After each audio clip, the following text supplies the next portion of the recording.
ancestral lands of the Inuit. We respect the spirit and intent of treaties and treaty making and remain committed to working in partnership with First Nations, Inuit, and Métis people in the spirit of truth, reconciliation, and collaboration. Please be seated. Good afternoon, everybody.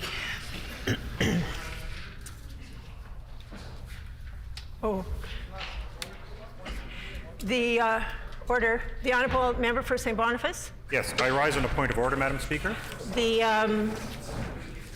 Honourable Leader of the Honourable Member for St. Boniface on a point of order.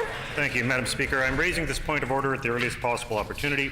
It relates to statements made in the House yesterday. We had to see Hansard to confirm what was said, and this is the first opportunity we've had to raise the issue. It also required some research. We are concerned that the Minister of Justice has been misleading the House by suggesting there is a legal precedent or legal reason that blocks this government from calling an inquiry into bribes and the construction of the police headquarters.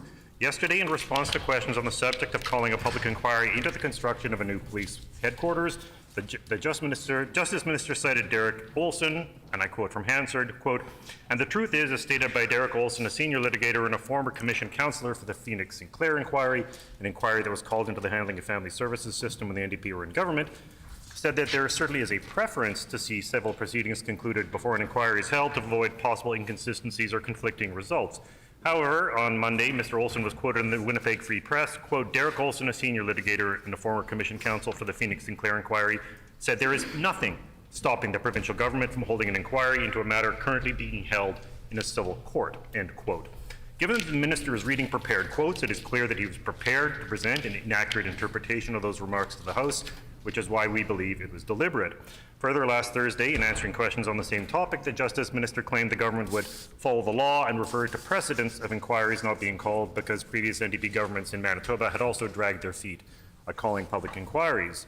Madam Speaker, the fact that the NDP dragged its feet on two of the worst scandals in Manitoba history is an excuse, and it's not legal precedent, and it is not law. Government decisions do not set precedent, courts do. What the Justice Minister cited is not a legal precedent or ruling, and these are not just technical matters. It is being deployed by the government as an excuse not to take action on a matter of great public interest. Manitobans deserve the truth about the inquiry as well as an inquiry itself. Thank you, Madam Speaker. The Honourable Government House Leader on the same point of order. Yes, on the same point of order, Madam Speaker. I know that the member opposite might be stinging from a loss yesterday, Madam Speaker, and he may be losing on this point of order as well, Madam Speaker. The issue when it comes to the public inquiry, and I stated it yesterday and I quoted it clearly, and in fact he re-quoted it for me. I did quote Derek Olson, a senior litigator and former commission counsel for the Phoenix Sinclair inquiry, which was called into the NDP's handling of the family services system, and clearly Mr. Olson said a preference is to see civil litigations concluded before an inquiry is held to avoid possible inconsistencies or conflicting results which might influence either the civil proceedings or the inquiry. That is what he said, that is what I quoted, and that is absolutely right, Madam Speaker. Well, there is civil litigation going with dozens of civil litigants still going. It is not appropriate, as confirmed by the individual who was involved with the Phoenix Sinclair inquiry, to call an inquiry. The Honourable Member for St. John's. Miigwech, Madam Speaker, on the same point of order. Just a couple of things. First off, the member for St. Boniface is a little late to the game. We've been talking about and trying to implore this government to do what's right and call a public inquiry on the scandal at the city with the police headquarters. So again, he's late to the game. I will say, and I'll repeat, it bears repeating here in the House, that it does, as any civil litigation, does not prevent the government who is sitting right now to calling a public inquiry. The Mayor of Winnipeg has said so. The Mayor of Winnipeg has said that it would help the city, and we've said it multiple times in the House, including yesterday when we asked the Premier to call a public inquiry. Finally, Madam Speaker, let me just say this. I'm going to ask everybody in the House to stop using the name of Phoenix Sinclair to make a political point. I had the, and you know what, I would be quiet and let me finish. Order. Order. Order. Heckling is against the rules. You all know that. Heckling is against the rules. You all know that. Wait till it's silent. Wait till it's perfectly silent. Wait till it's Order, please. When issues like points of order, matters of privilege come before the floor, I would ask for everybody's cooperation that I need to be able to hear everything that is being said so that I can rule appropriately. So I would ask for everybody's cooperation, please. The Honourable Member for St. John's. I will share with the House and why I asked to stop invoking the name of Phoenix Sinclair is that I am probably the only person in this chamber that actually was at the site where her body was found, along with the family, along with the RCMP, along with the chief and council of Fisher River Cree Nation. And so I know what that did for everybody. So I'm asking for folks to stop invoking her name in this chamber. Miigwech.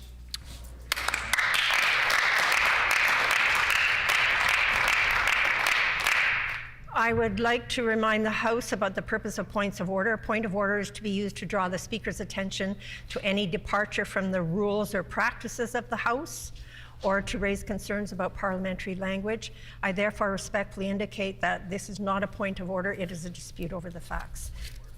The Honourable Government House Leader on a point of order. On a point of order, I think it's important to put on the record, Madam Speaker, because I think it's a departure of how we do things in this House. But I was quoting the Winnipeg Free Press that directly quoted the Phoenix Sinclair Inquiry. If the member opposite believes that the Winnipeg Free Press is somehow invoking something in a negative way, she may want to take that up with those who write the Winnipeg Free Press, Madam Speaker. Order. Order. Order. Order. Order. Order. Order. Order. I'm not going to allow this to denigrate into a quarrel or an argument on the floor of the House. I think the points have been made, and I'm going to urge everybody to please respectfully demonstrate to each other and to everybody that is watching that we can actually conduct some business in a democratic manner in this House. So I'm just going to end this here and indicate to the member that he did not have a point of order, and let's proceed with the rest of the day. Routine proceedings, introduction of bills. The Honourable Member for Union Station. Thank you, Madam Speaker. I move, seconded by the member for St. John's, that Bill 226, the Public Schools Amendment Act, be now read a first time.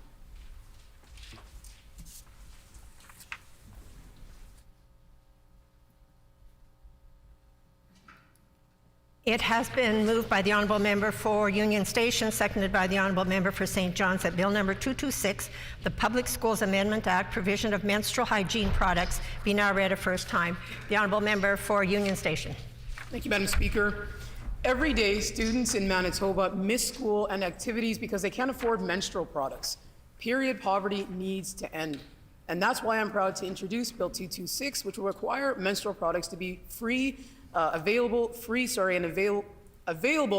of charge in all public schools. I'm looking forward to the unanimous support of the House regarding this bill, which will remove barriers for all students who menstruate. Thank you.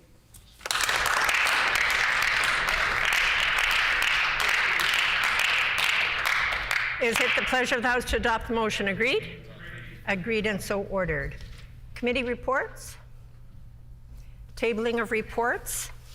And I do have a report to table in accordance with Section 19.5, Bracket 2 of the Legislative Assembly and Executive Council Conflict of Interest Act. I am tabling the 2021 Annual Report of the Conflict of Interest Commissioner.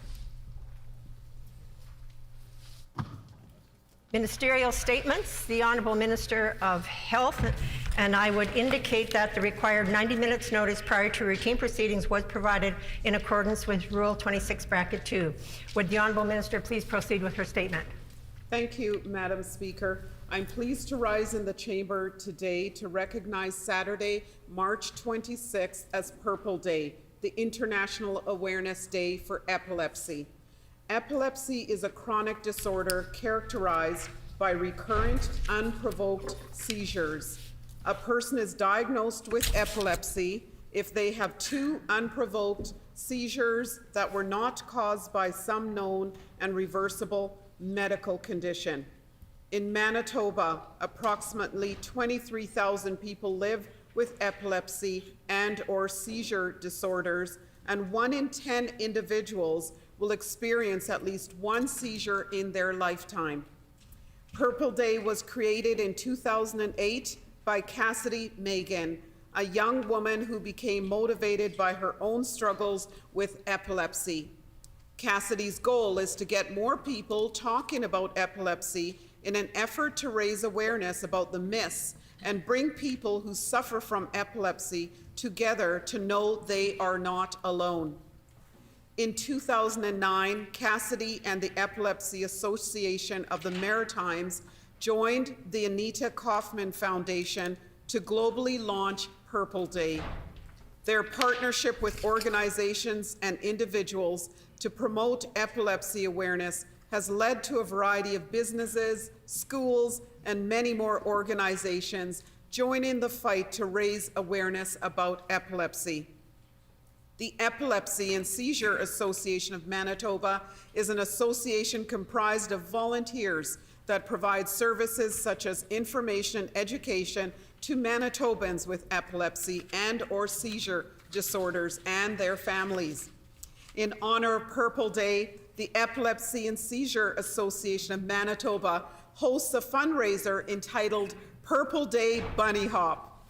Participants can purchase a kit that contains Purple Day awareness bracelets, the Secret Adventures of Tiny Toba book, sponsor sheets, and coloring sheets.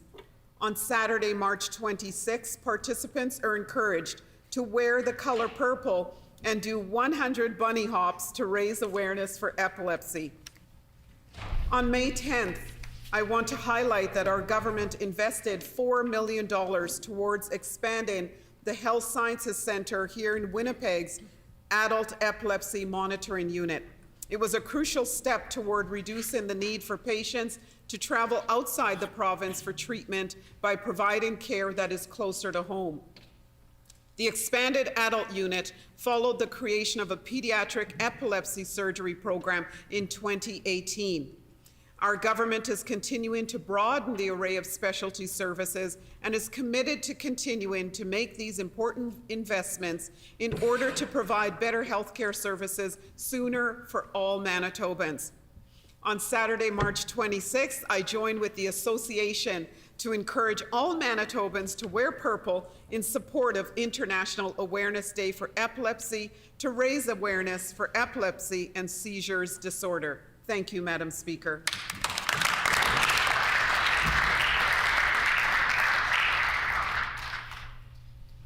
The honourable member for Union Station. Madam Speaker, Purple Day is for epilepsy awareness, and we want real action for those living with epilepsy. Unfortunately, the PC government has been slow to take action. In 2017, they received a $2 million donation for equipment that could have helped Manitoba children suffering from epilepsy. But more than 4 years later, the province still hadn't bought the equipment and declined to offer a timeline for when it would be ready. There's also a significant vacancy for neurologist positions of 54%, Madam Speaker. Prominent doctors left because this government failed to keep its promises. Last year, Dr. Dimitri Serletis left the province because of a lack of provincial support for a treatment program. And I quote, "It's a lost opportunity," he said. I genuinely feel it would have been very well done where it's situated in central Canada. There's a large population of underserved patients. Epilepsy surgery is one of the most cost-effective strategies in modern times, end quote. That's not an overstatement. Provincial programs have been able to recuperate the cost within 2 or 3 years of this type of investment. Madam Speaker, this government has been failing Manitobans on health care, and that includes Manitobans with epilepsy. They have delayed installing equipment, and the neurology program is in complete disarray. We acknowledge Purple Day for epilepsy awareness, and we commit to doing so much more on this side of the House than this failing government. Yep. Thank you.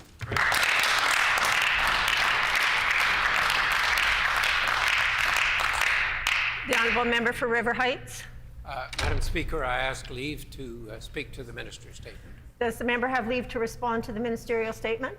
Leave has been granted. The honourable member for River Heights. Madam Speaker, much greater awareness of epilepsy is badly needed. There has been much progress in the treatment of epilepsy in recent years, including major advances in imaging techniques to understand the focus of epileptic seizures and in the surgical treatment of epilepsy. Lillian Moore, when she was 15, had such brain surgery performed by Dr. Dimitri Serletis at the Children's Hospital in Winnipeg. Dr. Dimitri Serletis was leading a team to treat children with epilepsy and used a novel Zeiss Canovo 900 neuromicroscope to see the area of concern very clearly so that the surgical procedure could be made easier. It was reported in April 2019 that Lillian had been seizure-free for almost a year. Last year, December the 2nd, I was at a Doctors Manitoba Awards dinner where Dr. Serletis received a major award for his groundbreaking work in developing a collaborative multidisciplinary team looking after children with epilepsy. His activities led to the opening of the first pediatric epilepsy monitoring unit in Manitoba. Dr. Serletis was able to provide these successful surgeries of a type that hadn't been done before in Manitoba. Sadly, Dr. Dimitri Serletis, an incredibly talented person and a wonderful human being, has since left Manitoba as a result of the Conservative government's failing to fulfill promises made to him when he came here. Dr. Serletis' loss was tragic and devastating for Manitoba and for the children who were hoping to have their surgery done here for their epilepsy. I raise these issues today in advance of Purple Day, the International Awareness Day for Epilepsy, because it is important that we all know what has happened and that there is a better way forward. Thank you. Member statements. The Honourable Minister of Natural Resources and Northern Development. Madam Speaker, today I want to recognize Grant's Old Mill Museum, located at 2777 Portage Avenue on the banks of Sturgeon Creek in the heart of Kirkfield Park. The mill you see there today is a replica of the water-powered mill that was built by Cutler Grant in 1829 to help feed the Métis people. This was the first water mill west of the Great Lakes using millstones and water power to grind wheat into flour. Today, the mill is owned by the City of Winnipeg, and the day-to-day operations and programming are provided by the St. James Assiniboia Pioneer Association. The main purpose is to share the history of water-powered mills, the story of Cutler Grant, and the importance of Métis people in the settlement of the Red River. Currently, plans are underway to restore the mill. The logs used to make the walls have reached the end of their life, and structural engineering company and a log building specialist from Parks Canada have been brought in to assist in the planning and restoration. Grant's Old Mill plans to open up on May 21st, Madam Speaker, and we hope to enjoy a full summer of tours and events for the first time in 3 years. Each summer they host two main community events, Cutler Grant Days on the second Saturday in July and Pioneer Days, the second Saturday in August. The mill also participates in destinations for Doors Open Winnipeg. Madam Speaker, I want to personally thank President Reg Sims, past President Nancy Fluto, and their board for their dedication to the preservation of Grant's Old Mill. I also like to ask for leave to include the entire 2022 board of the St. James Assiniboine Pioneer Association in Hansard to recognize all they do to maintain the mill while sharing and preserving our rich history of the mill. Thank you, Madam Speaker.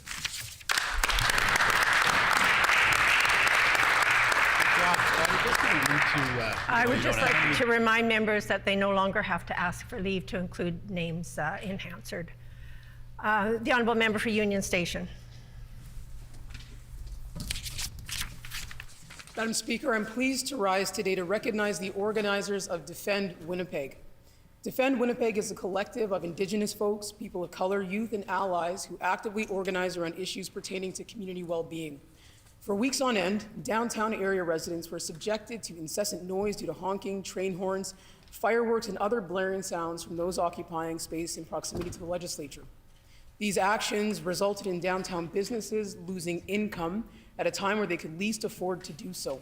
There were reported incidents of public and targeted harassment rooted in homophobia, racism, and gender-based harassment. Defend Winnipeg quickly mobilized to provide area residents with safe walk options, to act as a space for people to report incidents or concerns, and on February 12th, organized a counter-protest. This counter-protest saw hundreds of community members and supporters show up and feel empowered, connect with one another, and show the occupiers that the intentional disruption and harm to area residents was unacceptable. The goal of this demonstration was to unite against misinformation and white supremacy that has caused so much damage and harm across our province and country. As the MLA for the area, I've heard countless reports of how the occupation had negative impacts on the mental, physical, and emotional health of residents. Many downtown residents are students, seniors, young families, those working overnight shift work, and folks with sensory needs. The Premier had a responsibility to send a clear message to the convoy for the disruptions to cease, but she refused to do so. Instead, she was fine with Union Station residents enduring weeks of disruptions. Thank you to the organizers of Defend Winnipeg for bringing community together during that difficult time. And thank you to all Union Station residents who continue to not only care about the wellness of our communities, but reflect that by way of their actions. Thank you.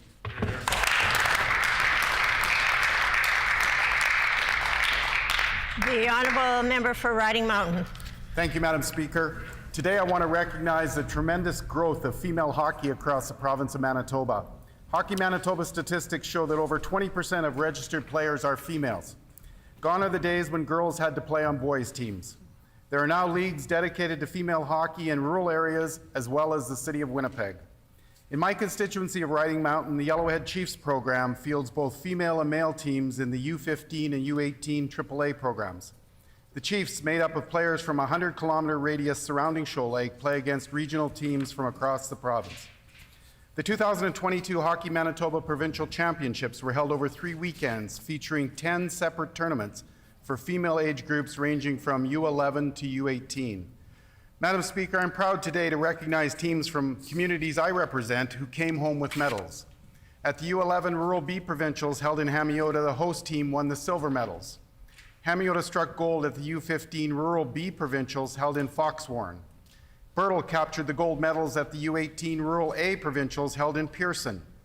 The host Elkhorn team won the silver medals in the U13 Rural C category.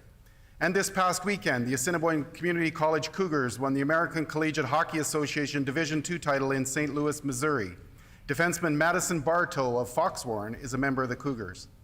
Madam Speaker, not all of the girls who participate in the sport of hockey will have the chance to have an Olympic gold medal around their necks, like Ashton Bell of Deloraine, Jocelyn Larocque of St. Anne, and Kristen Campbell of Brandon.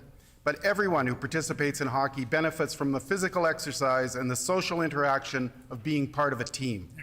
I want to close by thanking the coaches, parents, and volunteers that contribute to the success of minor hockey programs across Manitoba.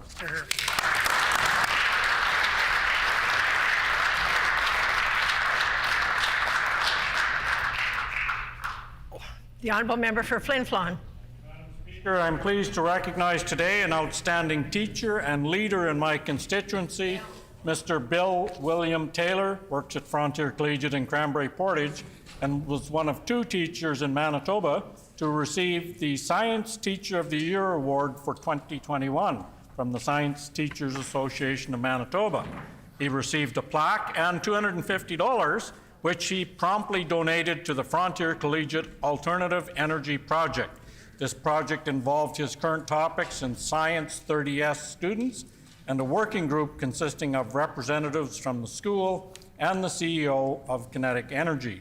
This project is a local action aimed at addressing the issues of global climate change and shows how solar and wind energy can power some items in Mr. Taylor's classroom. Mr. Taylor graduated with his Bachelor of Education degree from the University of Lethbridge in 1989. In the early years of his teaching career, he worked in York Landing and Wasagamak with Indian and Northern Affairs Canada.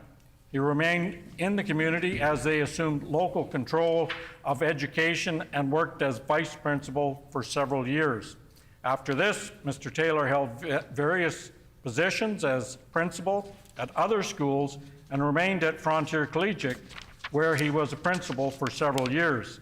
He's a firm believer that teaching is a calling and has had the pleasure to continue his teaching career at Frontier Collegiate for the past 15 years. Mr. Taylor fell in love with Northern Manitoba and has never felt the need to leave. He found a rewarding career and enjoys working with students on many science-related projects. Bill is also recognized by the Manitoba Council of International Cooperation, MCIC, as an action-oriented educator and the provincial government for his efforts as a teacher in the area of sustainable development. He's an advocate for his The honourable co-workers. member's time has expired. Is there leave to allow him to complete his statement? Leave has been granted. The honourable member for Flin Flon. Thank you. He is an advocate for his co-workers in his role as a union representative with the Frontier Teachers Association, which he takes very seriously. Please join me in recognizing Mr. Bill Taylor's outstanding efforts as an educator and a leader.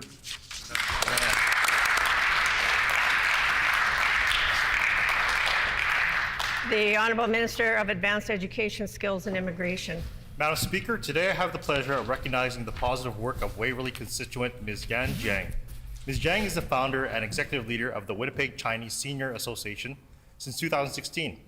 The vision of the WCSA is to offer special lifestyle programs for seniors using intergenerational volunteers to deliver innovative opportunities for healthy and happy aging, community cohesiveness, and intercultural appreciation. WCSA has organized 17 health lectures on cardiovascular diseases, diabetes, cancers, liver diseases, dementia, sleeping, and more on COVID-19 and vaccines. With an average of more than 100 participants in each lecture. They also offer many other activities related to fitness and hobbies, including Tai Chi, aerobic fitness, vocal music, cooking, and many others. WCSA has more than 1,200 members, the majority of whom are 55+ Chinese and immigrants. WCSA has established collaborative relationships with many organizations in the community. Ms. Jiang was awarded in 2018 the Winnipeg Community Service Award, and in 2019 she received the Premier's Volunteer Service Award. Her remarkable initiatives perfectly meet the specific needs of her community. More than 100 hours of teamwork have made these clubs and classes available for all participants to enjoy throughout the year. These clubs and classes were highly appreciated by the members and very well received by the public. I invite my colleagues to join me in congratulating Ms. Jiang for her service to the community. Thank you, Madam Speaker.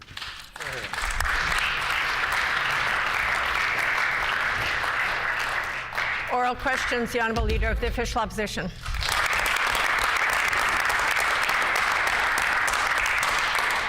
Madam Speaker, the people of Fort White made clear last night they do not like the approach of the Stephenson government. This was the seat of Brian Pallister, their most favorite leader of all time. But you know what? That's not a safe seat anymore, Madam Speaker. In fact, today, people are wondering whether Steinbach is even a safe seat. Order. I would ask the clerks to stop the clock.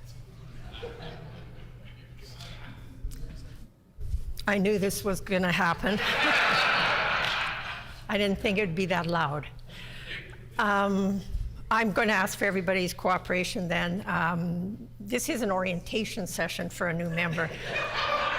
This is not the way to start it. So I would ask for everybody's cooperation, please, to demonstrate that democracy does work here in this chamber, that we respectfully listen to questions and answers, and do what the people sent us here to do. So I'm going to ask for everybody's cooperation, please. The Honourable Leader of the Official Opposition to complete his question. People today are wondering if Steinbach is a safe seat. And if you're a member for Southdale, Kirkfield Park, or Kildonan River East, wow, you've got a lot to think about, Madam Speaker, particularly when it comes to the things that our team has been talking about on healthcare, education, and the cost of living. Will the Premier simply admit that she's getting it wrong when it comes to what matters most to Manitobans?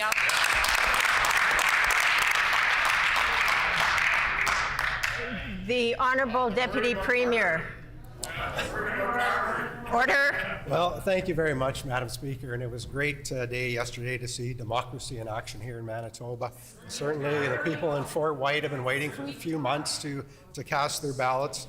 They've come and they've cast their ballots. I know the members sitting out in Fort White, they're excited about having a high school in Fort White, Madam Speaker, our government is delivering on.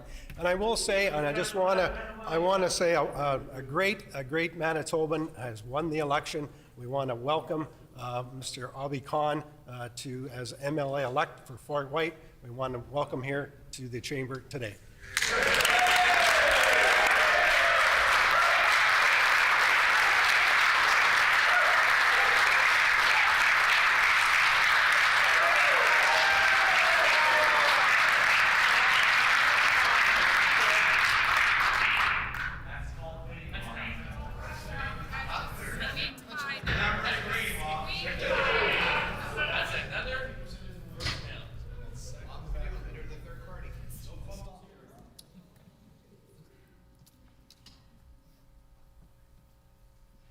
The Honourable Leader of the Official Opposition on a supplementary question. Yeah, it's really something to come down on your first day and to see the sinking ship that is the PCs in Manitoba, Madam Speaker. Evidenced no more by the fact that they have to get the member representing Carberry up because they're worried about that seat. They're worried about the Westman, Madam Speaker. Again, we heard a message loud and clear from the people of Fort White. They reject this government's approach. Yeah. Particularly, they reject the fact that the surgical wait list is getting worse under this premier. Yeah. The Stephenson government can only hold press conferences while month after month, thousands of more Manitobans are waiting for surgeries and diagnostic tests. Why doesn't the premier simply acknowledge what the people of Fort White and the rest of Manitoba are saying? This government's health care cuts are simply wrong. Yeah.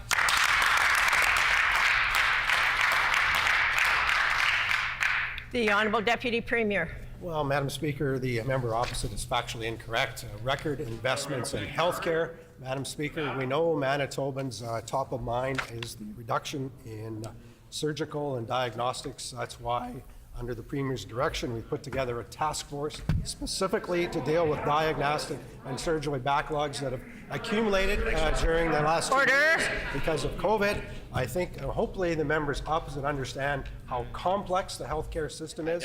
That's why we brought in a team of experts to deal with the backlogs that have been created during the pandemic, and they actually are making improvements in terms of those wait lists. Madam Speaker, we know there's more work to do. We know it's top of mind for Manitobans. We're committed to doing that work.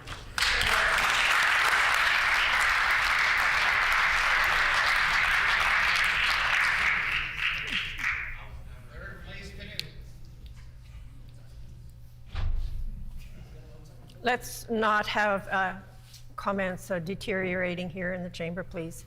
The Honourable Leader of the Official Opposition on a final supplementary. You know, that was remarkable, Madam Speaker.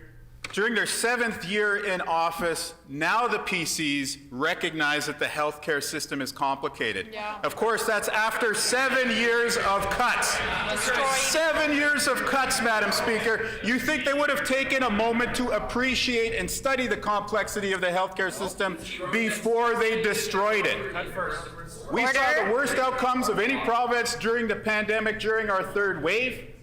We saw some of the worst outcomes from anywhere in North America throughout COVID-19, Madam Speaker. And wait lists, when it came to ERs, were increasing even before the pandemic began. Now you have 170,000 some people waiting for a surgery or a diagnostic test. Will this government simply stop cutting health care?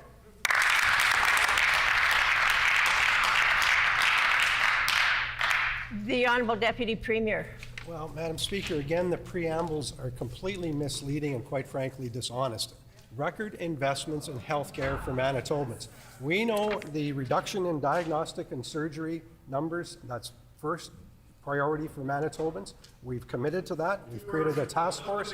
And in fact, we're even improving on some of these numbers. CT scans down 12%, MRIs down 13%, ultrasounds down 16%.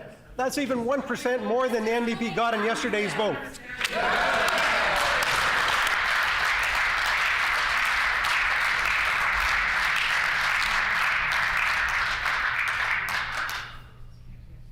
The Honourable Leader of the Official Opposition on a second question. It's clear what Manitobans think of this government. It's a failure.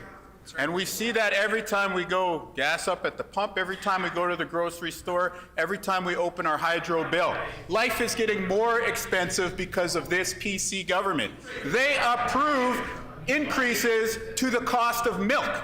How does that help families? Yeah. They approve at the cabinet table and then jam through the legislature more expensive hydro bills for everyone in Manitoba. How does that help people in borderlands? How does that help people in Fort Richmond? Madam Speaker, it does not.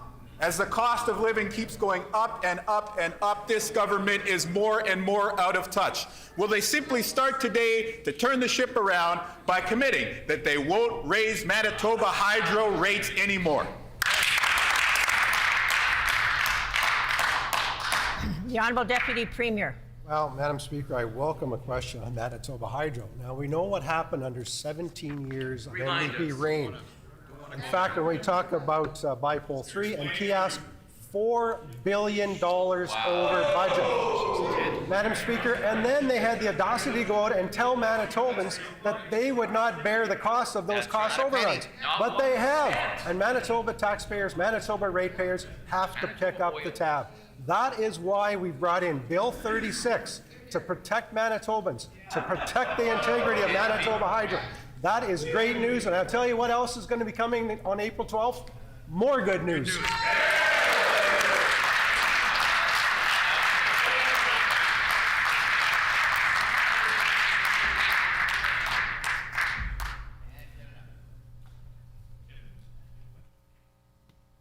The Honourable Leader of the Official Opposition on a supplementary question. Bill 36 is the hydro rate increase because of the poor mismanagement of the PC's Act of 2022. They did it before. It was the only time in Manitoba history that a government increased hydro rates through legislation. That's what they did. Now they're back at it for Act 2, Madam Speaker. Manitobans know the facts on this issue. Their hydro rates went up this winter because of this PC government. Manitoba Hydro, under this PC government, sent a reply all email to everyone in the province reminding us that our hydro rates went up because of their mismanagement, because Brian Pallister couldn't even be bothered to take a meeting with the Board of Hydro. Will they finally change their approach and commit today that they won't raise hydro rates anymore?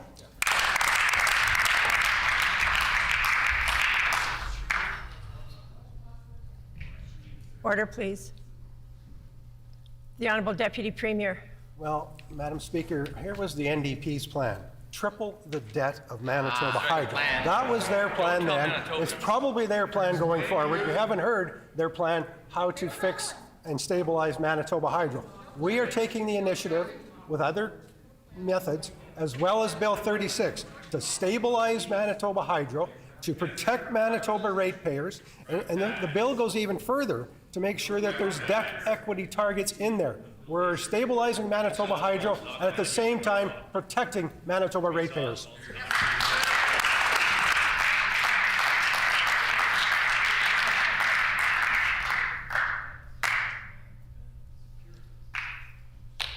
The Honourable Leader of the Official Opposition on a final supplementary.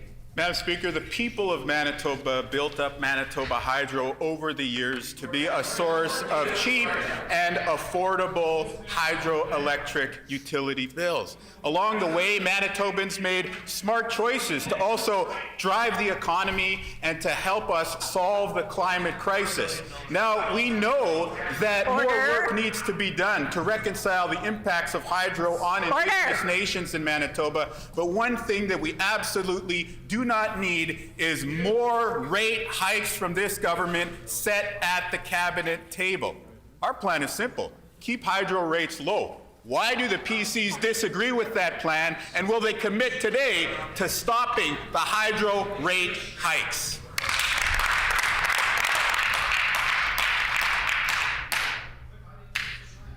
Order. The Honourable Deputy Premier. Well, Madam Speaker, again, the NDP tripled the debt of Manitoba Hydro. Somebody has to pay for their mismanagement.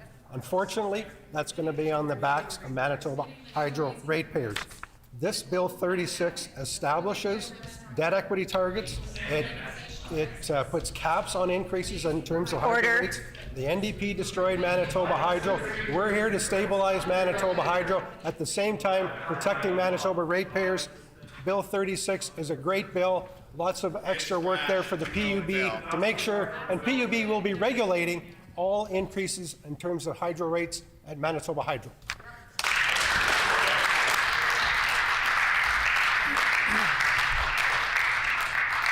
Can I ask the table to stop the clock?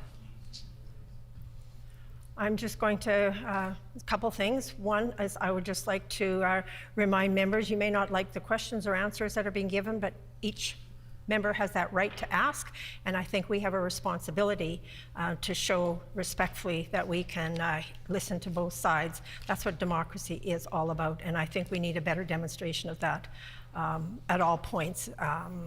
There's been a deterioration in the last number of weeks, I think, in the behavior of this House, and I think we need to see some improvement. On that note, on a happier note, I would like to introduce, we have a guest in the gallery, a former member from Swan River, Ron Kostitian, and we welcome him back to the Legislature.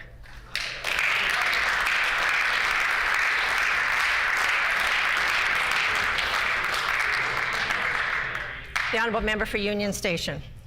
The wait list for surgeries and important diagnostics continues to go up, up, and up. It grew by 6,300 in 1 month. That's a failure. Madam Speaker, almost 170,000 Manitobans are now waiting in pain, waiting with uncertainty because this PC government refuses to act. We've still not heard one single commitment by this PC government to address the backlog here at home immediately, and they still haven't provided a date to clear the backlog. Will the Premier tell us today when the surgery and diagnostic backlog will be cleared? Good question. The Honourable Minister of Health. Thank you, Madam Speaker, and I thank the member for Union Station for the question. Madam Speaker, significant positive progress has been made since the last diagnostic and surgical task force update in February. I encourage the member opposite to read that update, and we're working very quickly, Madam Speaker, to restore services to Manitobans. The Deputy Premier has already talked about some of those. I also want to list that we're now in phase 3 of recovering our health system, Madam Speaker, returning staff to their surgical sites. Over 300 individuals have returned, and I look forward to providing more information in supplementary questions.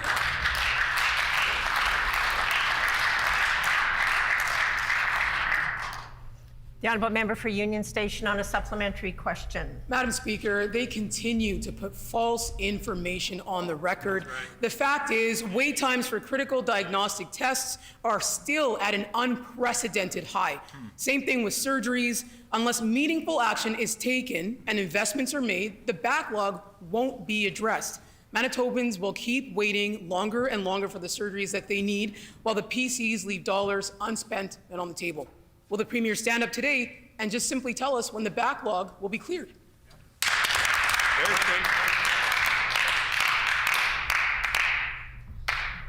The Honourable Minister of Health. Thank you, Madam Speaker. To date, we have completed 5 requests for supply arrangements, leading to 11,000 procedures being contracted. 13.7 million has been spent and allocated to date. More monies will be spent before the end of the fiscal year. We're partnering, contrary to what the member for Union Station says, with Maple Surgical Centre to provide women with hundreds of gynecology surgeries. Sanford Health in North Dakota to provide spine surgeries, and I'm pleased to update the House today that 7 surgeries have occurred, 7 more to come, and even more before the end of the fiscal year. We're doubling the number of anesthesia clinical assistants in the province, and we're moving into our 6th request for supply arrangement.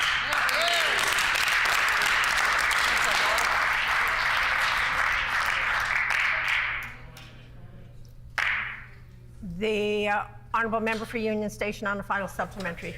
The doctors have spoken, Madam Speaker, and on this side of the House, we listen to doctors. There you go. That's the right approach. We don't accuse them of causing chaos. We don't question their motivations. We listen to doctors. Order. And they're telling us that the backlog has grown to nearly 170,000 Manitobans waiting for surgeries and diagnostics. And Manitobans want action. They're tired of the premiers doing absolutely nothing about it. The message was made loud and clear last night during the by-election. Will the premier tell us today when the backlog will be cleared? Here, here. There you go.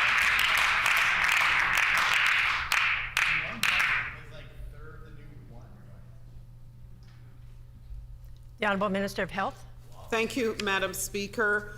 We do listen to the doctors that told us that the week of March 21st, staff will be returned to the transplant program at the Health Sciences Centre, as well as to Seven Oaks General Hospital, leading to a return of transplant services at Health Sciences Centre and endoscopy at Seven Oaks. We listened to the doctors, Madam Speaker, who said the first patient who had spine surgery at Sanford is doing well, with complete resolution of her symptoms. She's very happy and grateful. Hope to discharge her today. Those are the comments we listen to from doctors.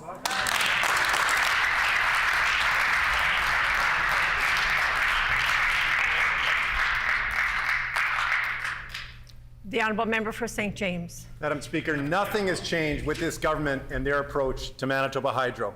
Bill 36 means annual rate increases of 5%. It means the real decisions on rates will be made at the cabinet table, and it means privatization. This isn't what Manitobans want. Will the minister step back and commit to not setting rates at the cabinet table?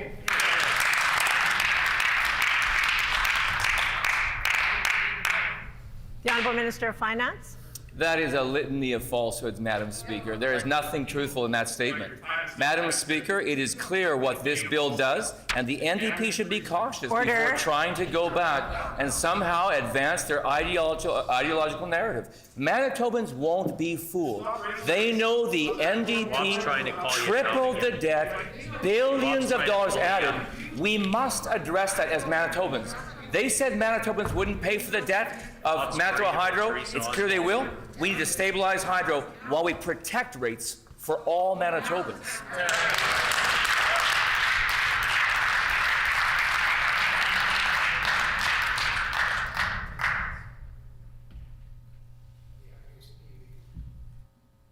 The Honourable Member for St. James on a supplementary question. Madam Speaker, Manitobans know they cannot trust this government when it comes to Manitoba Hydro.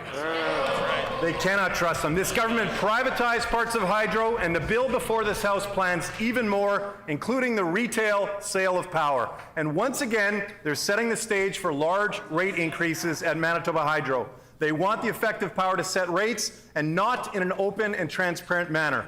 Will the minister step back and commit to not setting rates at the cabinet table?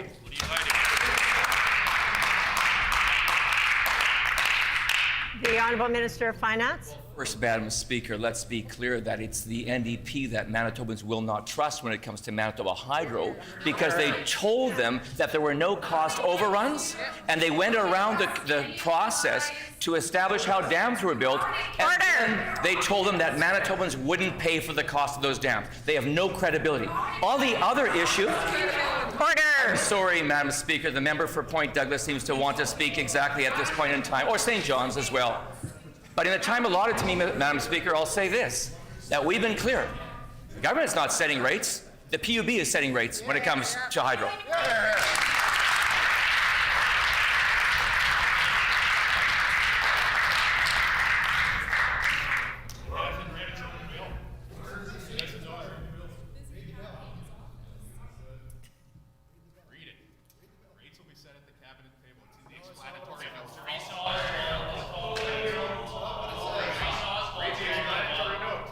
Order. There's heckling and then there's nattering that goes on and on and on. And I'm going to ask people to be a little bit more respectful. I think there's, I'm hearing people heckle down their own members, which I don't think is very helpful to their own morale in their own caucuses. And so I'm going to ask for everybody's cooperation, please. No matter what side you're on, it's important to pay attention to the questions and to the answers, and show respect for the members that are here on the floor. Everybody's earned it, worked hard to get here, and let's demonstrate that we can be responsible and do our jobs the way we're supposed to do without this constant heckling and constant nattering that has really gotten out of control. The Honourable Member for St. James on a final supplementary. Thank you, Madam Speaker. We blocked this government's bad hydro legislation. Bill 44 and Bill 35 were stopped in their tracks, and if we hadn't, this debate would already be over. Instead, the minister has recycled this legislation and called it fresh, but the impacts are just as bad. 5% rate increases, privatization, and rates that are effectively going to be set at the cabinet table. Will the minister pull back and commit to not setting rates at the cabinet table? Yes or no? The Honourable Minister of Finance. Madam Speaker, no. Let me educate the member. Right. The PUB, let me educate the member. The PUB passed a decision just this year in respect of the latest hydro rate application. It provides for a 3.6% increase to hydro. Let me school the Leader of the Opposition if he'll be quiet long enough. The PUB rate application also provides... Order!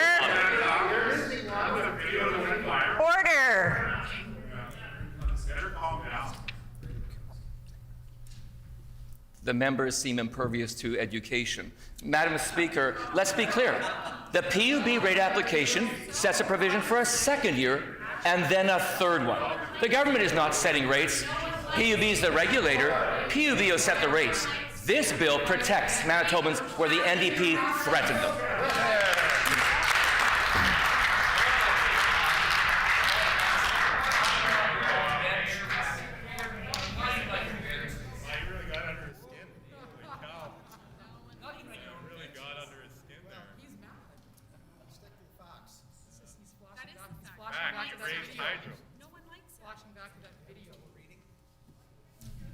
No one else likes the heckling and nattering that is going on in this House either. And I think this is a really poor example for a new member that is going to be joining all of you on the floor as a colleague. So I'm going to ask, please. I think everybody can do better, and I'm going to ask you, please, to do that. The Honourable Member for Concordia. Thank you, Madam Speaker. The PC government pushed through bad legislation last year that takes away community autonomy and creates more red tape. Yeah. Those were the concerns of the Association of Manitoba Municipalities, and they're still worried about Bill 37 and what it will mean for the communities they represent. The minister is still not listening and refusing to do what is needed. She needs to repeal Bill 37. Will she do so today? The Honourable Minister of Municipal Relations. Thank you, Madam Speaker. And I also want to acknowledge my former colleague from AMM, Ron. In regards to the question from the member opposite, coming in as a new minister after this bill has already been passed, I did have inquiries. I took the time. I took 4 weeks to do my own questioning across the province with many different stakeholders about Bill 37. There was no major concerns whatsoever. Oh, wow.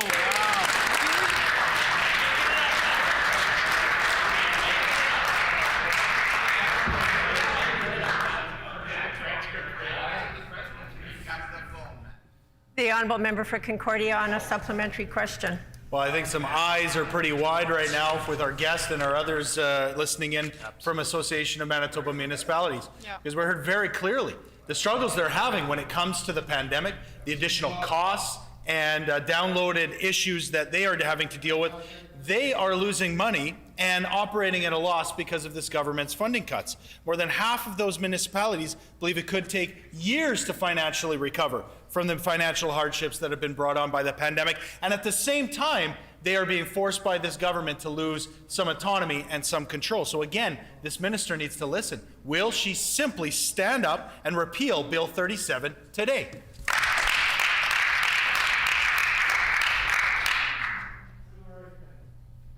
The Honourable Minister of Municipal Relations.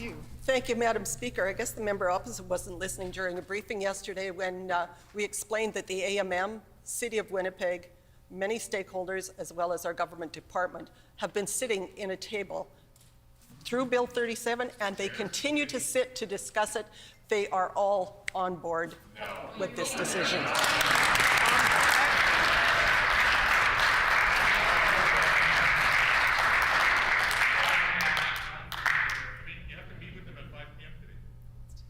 The honourable member for Concordia on a final supplementary.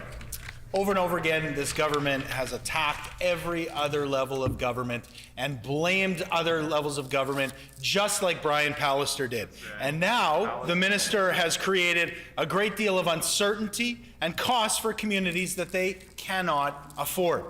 Bill 37 is incredibly unpopular amongst those municipalities, and it was pushed through against the united opposition of AMM and this party, our party, in the legislature. The minister needs to listen, truly listen, not just have meetings, but listen and repeal Bill 37. Will she do so today?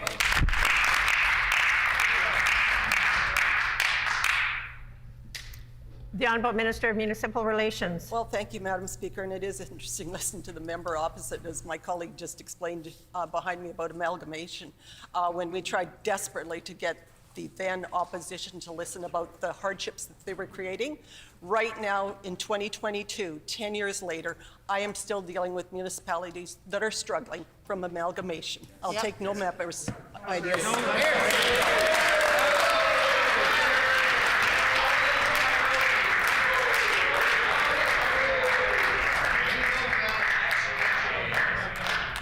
The honourable member for Point Douglas.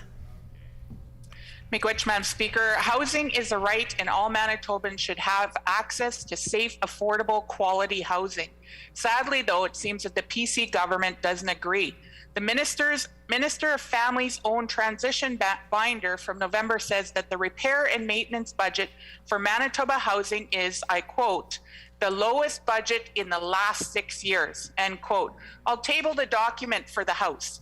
Why does the minister keep cutting funding to maintain affordable housing units for Manitobans, especially when we have a housing crisis and there's more homeless people than ever in our province?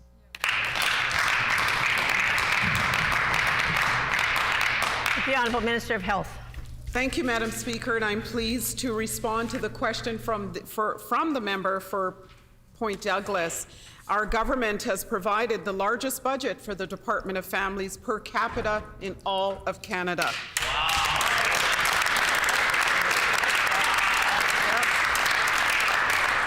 We've increased our budget year after year in support of Manitoba's most vulnerable populations. Madam Speaker, last year our budget was an historic increase for the Department of Families, and the members opposite voted against it. I want to ask if, when the budget comes forward on April 12th, will you vote for Manitobans or against them?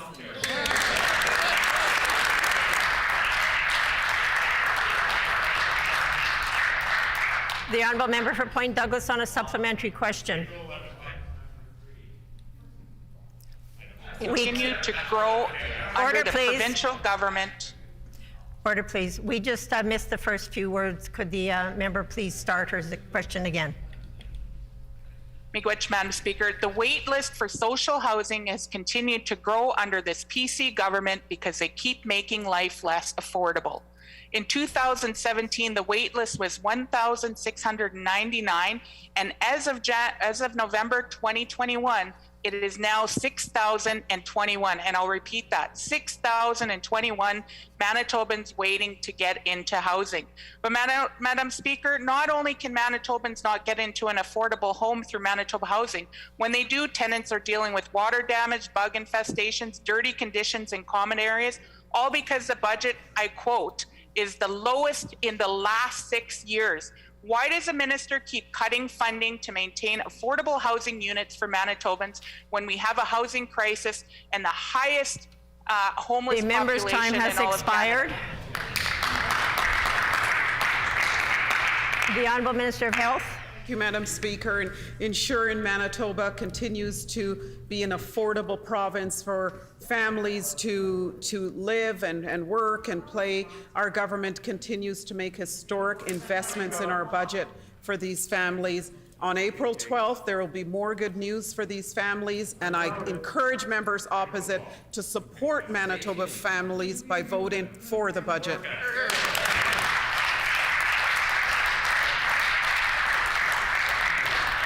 The honourable member for Point Douglas on a final supplementary. Miigwech, Madam Speaker, this PC government continues to sell off and dispose of social housing unit, and for what's left, they're failing to maintain. In black and white, in their own budget, it says, and I quote, the lowest budget in the last 6 years. The facts speak for themselves. Madam Speaker, it's so unfortunate that while this PC government keeps making life less affordable, they won't even make sure that those living in Manitoba housing have a safe and quality place to call home. Nor will they even fix up the ones that are currently boarded up. Madam Speaker, there is a lot of them. Why does the minister keep cutting funding to maintain affordable housing units for Manitobans, especially when we have so many homeless people in Manitoba?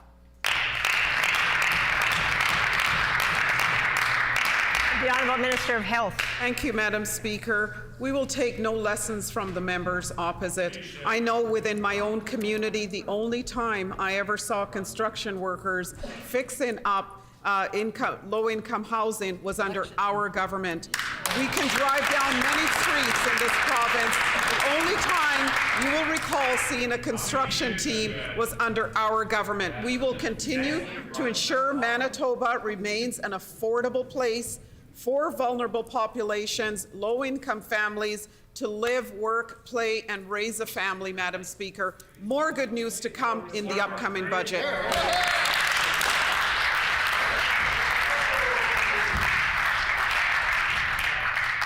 The honourable member for St. Boniface. Thank you, Madam Speaker. The Premier and the Justice Minister are not being straight with Manitobans when they make excuses for not calling an inquiry into a proven bribe to a $137 million contract for the police headquarters.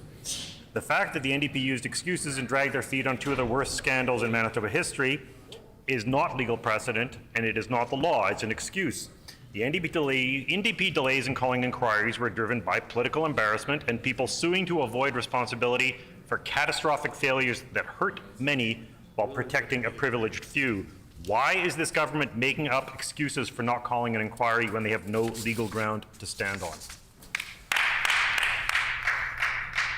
The Honourable Minister of Justice. Thank you very much, Madam Speaker. It's already been made clear there are dozens of litigants that are still in civil litigation on this matter, Madam Speaker. There is civil disclosure that is happening, though, and so a wide breadth of information is being made available to the public through the civil litigation, Madam Speaker. It has been made clear by many, including, and I quote from the Free Press, Derek Olson, a senior litigator and former commission counsel for the Phoenix and Clare Inquiry, who indicated that it is preference and preferable that civil litigation ends before any public inquiry, Madam Speaker.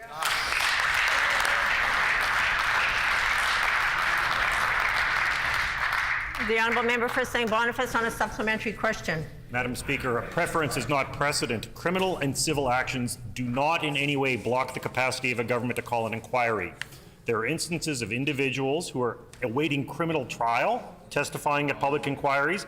A publication ban was simply put in place during their testimony to avoid an undue impact on their trials. There is no legal reason stopping this government from calling an inquiry into the police headquarters, the Crocus fiasco, or into Peter Nygaard for that matter, but there are lawsuits into the catastrophic failures in long-term care homes in Manitoba, but that's not an obstacle to calling an inquiry. What is the real reason that this government will not call an inquiry into the police headquarters? The Honourable Minister of Justice. There are very good reasons, Madam Speaker. They were already outlined by Derek Olson, a senior litigator, and he indicated that there can be concerns around inconsistencies or conflicting results which might influence either the civil litigation or the proceeding of an inquiry. I'm not sure why the member opposite would want to put either in jeopardy. I don't know what it is he'd want to see a civil litigation be put in jeopardy or a public inquiry be put in jeopardy because of those inconsistencies. I don't know why he would want to see the process not go in the right way, Madam Speaker, but we know that there's many different ways to disclose information that's being disclosed civilly, and of course the city, if they wanted to look into their procurement process, they could certainly do that, Madam Speaker.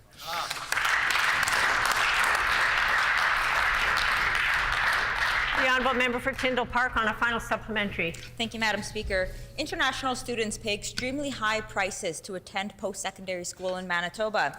I'm tabling a CBC article where Brandon University states that they will waive tuition fees for international students coming from Ukraine. U of W says it's waiving application fees for students from Ukraine and is extending support to all students impacted by the war. And U of M says it's been working with the impacted students on a case-by-case basis, supporting them through extending fee deadlines, removing fee penalties, and providing bursary, emergency loans, and food. Madam Speaker, what is this government going to do to support our post-secondary schools with extra funding to fulfill these initiatives? The Honourable Minister of Advanced Education, Skills and Immigration. Madam Speaker, Manitoba continues to take action with the Ukraine situation. Our government has taken action, including the creation of a special Deputy Minister Steering Committee and a new Ukraine Refugee Response Task Force that are both now operational and functional to look into the full range of provincial settlement supports for housing, health care and mental health care, K-12 education, post-secondary education. I also want to announce today, I'm pleased to share with the House that we'll provide grant assistance for an additional $150,000 to the Manitoba Council for International Cooperation, which includes the Mennonite Central Committee, MEDA, Canadian Lutheran World Relief, now totaling $800,000 to support and coordinate and deliver humanitarian aid as a result of the unfolding Russian invasion of Ukraine. Thank you.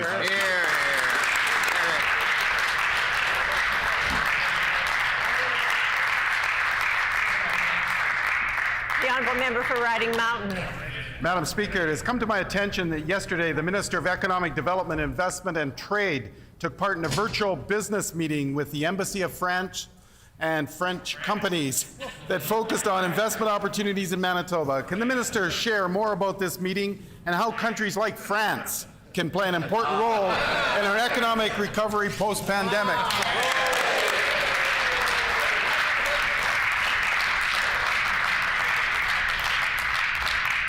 The Honourable Minister of Economic Development, Investment and Trade. Thank you very much, Madam Speaker. I want to thank my colleague for the question. Economic recovery and growth is a priority for our government, and France is a key partner. Last year, trade with France was over $200 million. Yesterday, we had the opportunity to discuss the Manitoba advantages directly with French companies. French companies do operate here in Manitoba, such as Ubisoft, who recently announced they're investing an additional $139 million in Manitoba, and Roquette, who recently opened a $600 million pea processing facility here. Almost 1,500 direct jobs in Manitoba. Manitoba is open for business, and we look forward to continuing to build our positive relationship with France and other countries throughout the world.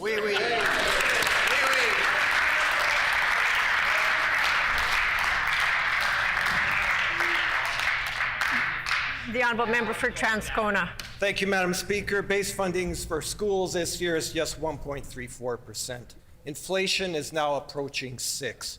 Schools don't have what they need, and they're feeling the pinch every day from this government's austerity. Brandon had to cut 10 teaching positions, including support for speech language, psychology, and reading recovery. These are positions we need. Students need, Madam Speaker, to recover from the pandemic. Will this government, Madam Speaker, reverse course and ensure there are no cuts to Manitoba schools?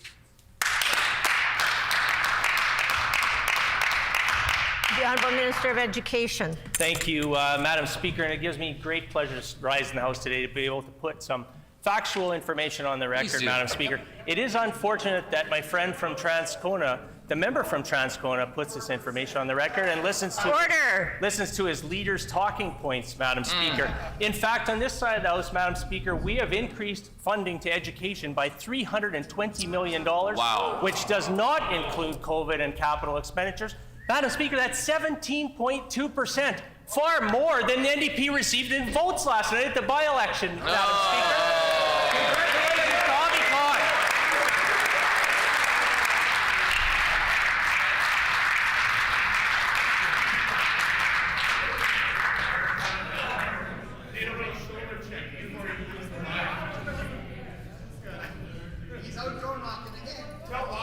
The honourable member for Transcona on a supplementary question. Thank you, Madam Speaker. The minister can say what he wants, but the fact is Manitobans don't believe it when it comes to education funding and what this government says it's going to do. We are seeing de facto cuts to speech-language support, reading recovery, and multiple school divisions. Madam Speaker, that's not the right approach. It's time to chart a new path. Will the minister reverse course and promise zero cuts to Manitoba schools for the coming school year?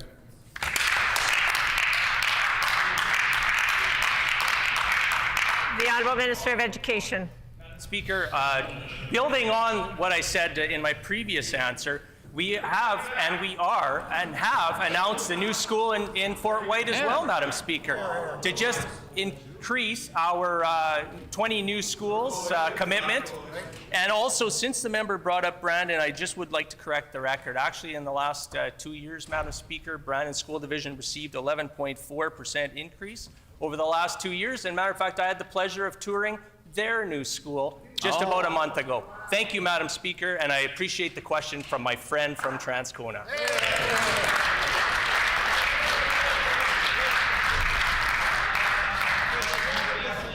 The time for oral questions has expired. Petitions. The Honourable Leader of the Official Opposition. Order. Madam Speaker, I wish to present the following petition to the Legislative Assembly. The background of this petition is as follows. 1, the population of those aged 55 plus has grown to approximately 2,500 in the city of Thompson. 2, a large percentage of people in this age group require necessary medical foot care and treatment. 3, a large percentage of those who are elderly and or diabetic are also living on low incomes. 4, the Northern Regional Health Authority, NRHA, previously provided essential medical foot care services to seniors and those living with diabetes until 2019, then subsequently cut the program after the last 2 nurses filling those positions retired. 5, the number of seniors and those with diabetes has only continued to grow in Thompson and surrounding areas. 6, there is no adequate medical care available in the city and region, whereas the city of Winnipeg has 14 medical foot care centers. 7, the implications of inadequate or lack of podiatric care can lead to amputations. 8, the City of Thompson also serves as a regional healthcare service provider, and the need for foot care extends beyond just those served in the capital city of the province. We petition to the Legislative Assembly of Manitoba as follows: to urge the provincial government to provide the services of 2 nurses to restore essential medical foot care treatment to the City of Thompson, effective April 1, 2022. This petition was signed by Sam Umperville, Tony Baird, Tamara Jones, and many other Manitobans.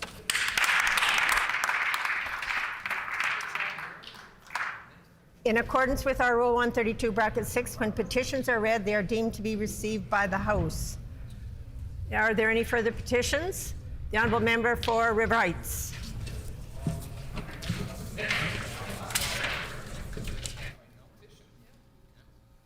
While we're waiting, we could go to the Honourable Member for Elmwood. Thank you, Madam Speaker. I wish to present the following petition to the Legislative Assembly.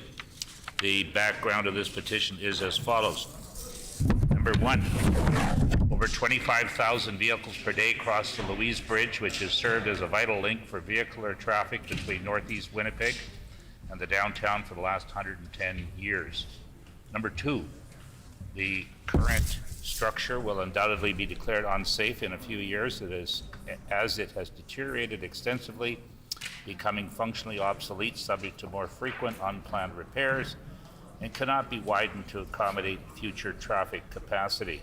Number 3, as far back as 2008, the City of Winnipeg has studied where the new replacement bridge should be situated.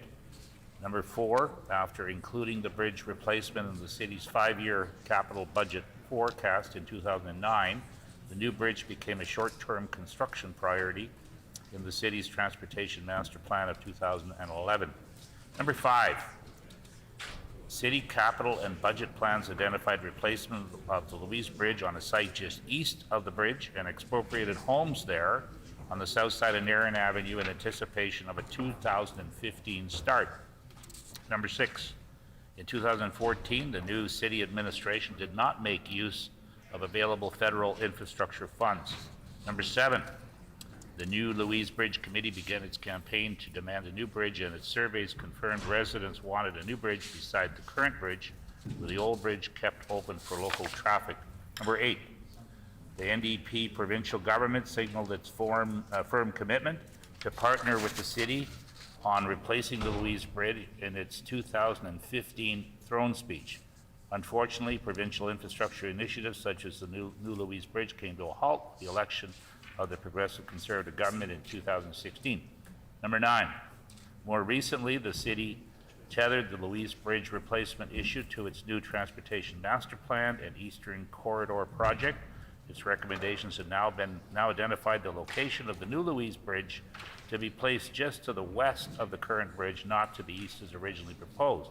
The city expropriation process has begun.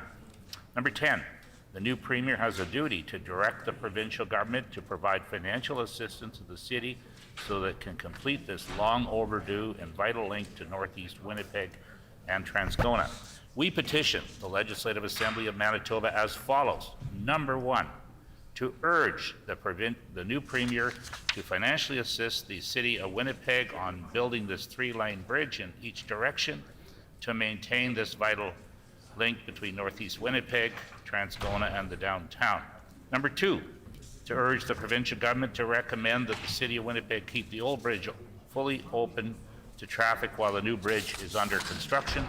And number 3, to urge the provincial government to consider the feasibility of keeping it open for active transportation in the future. And this petition has been signed by many Manitobans. The Honourable Member for St. John's. Speaker, I wish to present the following petition to the Legislative Assembly. The background to this petition is as follows. 1, Manitoba women, girls, two-spirit, genderqueer, non-binary, and trans persons deserve to be safe and supported when accessing abortion services. 2, limited access to effective and safe abortion services contributes to detrimental outcomes and consequences for those seeking an abortion, as an estimated 25 million unsafe abortions occur worldwide each year. 3, the provincial government's reckless healthcare cuts have created inequity within the healthcare system, whereby access to the abortion pill, Mifegyniso, and surgical abortions are less accessible for northern and rural individuals than individuals in southern Manitoba, as they face travel barriers to access the handful of non-urban healthcare professionals who are trained to provide medical abortions. 4, for over 4 years and over the administration of 3 failed health ministers, the provincial government operated under the pretense that reproductive health was not the responsibility of the Ministry of Health and Seniors Care, and shifted the responsibility to a secretariat with no policy, program, or financial authority within the healthcare system. 5, for over 4 years, the provincial government has refused to support Bill 200, the Safe Access to Abortion Services Act, which will ensure the safety of Manitoba women, girls, two-spirit, genderqueer, non-binary, and trans persons accessing abortion services, and the staff who provide such services by establishing buffer zones for anti-choice Manitobans around clinics.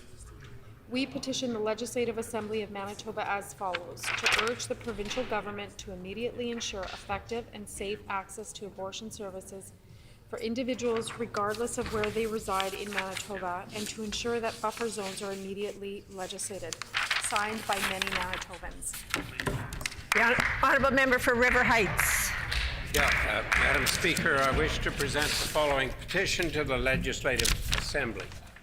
The background to this petition is as follows. People who suffer hearing loss due to aging, illness, employment, or accident not only lose the ability to communicate effectively with friends, relatives, or colleagues, they also can experience unemployment, social isolation, and struggles with mental health. A cochlear implant is a life-changing electronic device that allows deaf people to receive and process sounds and speech, and also can partially restore hearing in people who have severe hearing loss and who do not benefit from conventional hearing aids. A processor behind the ear captures and processes sound signals, which are transmitted to a receiver implanted into the skull that relays the information to the inner ear. The technology has been available since 1989 through the Central Speech and Hearing Clinic founded in Winnipeg, Manitoba.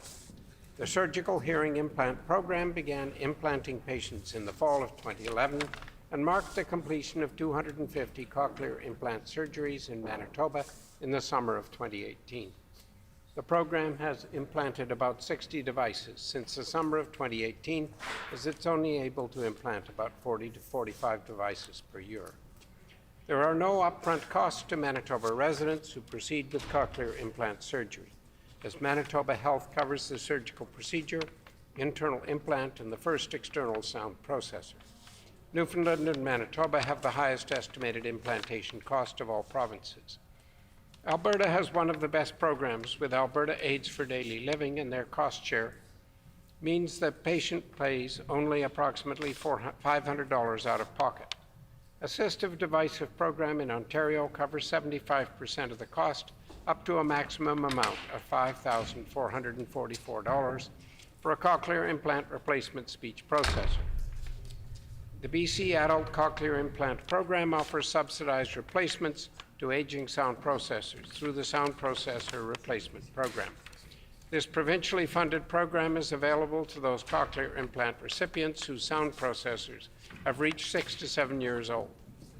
The cochlear implant is a lifelong commitment, however, as the technology changes over time, parts and software become no longer functional or available. The cost of upgrading a cochlear implant in Manitoba of approximately $11,000 is much more expensive than in other provinces, as adult patients are responsible for the upgrade costs of their sound processor. In Manitoba, pediatric patients under 18 years of age are eligible for funding assistance through the Cochlear Implant Speech Processor Replacement Program, which provides up to 80% of the replacement costs associated with the device upgrade. It is unreasonable that this technology is inaccessible to many citizens of Manitoba who must choose between hearing and deafness due to financial constraints, because the costs of maintaining the equipment are prohibitive for low-income earners or those in a fixed income such as old age pension or employment and income assistance. We petition the Legislative Assembly of Manitoba as follows: to urge the provincial government to provide financing for upgrades to the cochlear implant covered under Medicare, or provide funding assistance through the Cochlear Implant Speech Processor Replacement Program to assist with the replacement costs associated with the device upgrade. Signed by Genevieve Craigie, Sandra DeBlair, Bryce Perry, and many other Manitobans. Thank you. The Honourable Member for Wolseley. Thank you, Madam Speaker. I wish to present the following petition to the Legislative Assembly. To the Legislative Assembly of Manitoba, the background of this petition is as follows. An estimated 1 million people suffer from eating disorders in Canada. Eating disorders are serious mental illnesses affecting one's physical, psychological, and social function, and have the highest mortality rate of any mental illness. The development and treatment of eating disorders are influenced by the social determinants of health, including food and income security, access to housing, healthcare, and mental health supports. It is important to share the diverse experiences of people with eating disorders across all ages, genders, and identities, including Indigenous, Black, and racialized people, queer and gender diverse people, people with disabilities, people with chronic illness, and people with co-occurring mental health conditions or addictions. It is necessary to increase awareness and education about the impact of those living with or affected by eating disorders in order to dispel dangerous stereotypes and myths about these illnesses. Setting aside 1 week each year to focus attention on eating disorders will heighten public understanding, increase awareness of culturally relevant resources and supports for those impacted by eating disorders, and encourage Manitobans to develop healthier relationships with their bodies. We petition the Legislative Assembly of Manitoba as follows: to urge the provincial government to support a declaration that the first week in February of each year be known as Eating Disorder Awareness Week. This has been signed by many Manitobans. The Honourable Member for Concordia. Very much, Madam Speaker. Wish to present the following petition to the Legislative Assembly, and the background to this petition is as follows. Number one, the population of those aged 55 plus has grown to approximately 2,500 in the city of Thompson. Number two, a large percentage of the people in this age group require necessary medical foot care and treatment. Number three, a large percentage of those who are elderly and or diabetic are also living on low incomes. Number four, the Northern Regional Health Authority, the NRHA, previously provided essential medical foot care services to seniors and those living with diabetes until 2019, then subsequently cut the program after the last two nurses filling those positions retired. Number five, the number of seniors and those with diabetes has only continued to grow in the Thompson and surrounding areas. Number six, there is no adequate medical care available in the city and region, whereas the city of Winnipeg has 14 medical foot care centers. Number seven, the implications of inadequate or lack of podiatric care can lead to amputations. Number eight, the city of Thompson also serves as a regional healthcare service provider, and the need for foot care extends beyond just those served in the capital city of the province. We petition the Legislative Assembly of Manitoba as follows: to urge the provincial government to provide the services of two nurses to restore essential medical foot care treatment to the city of Thompson, effective April 1st, 2022. This petition, Madam Speaker, is signed by many Manitobans.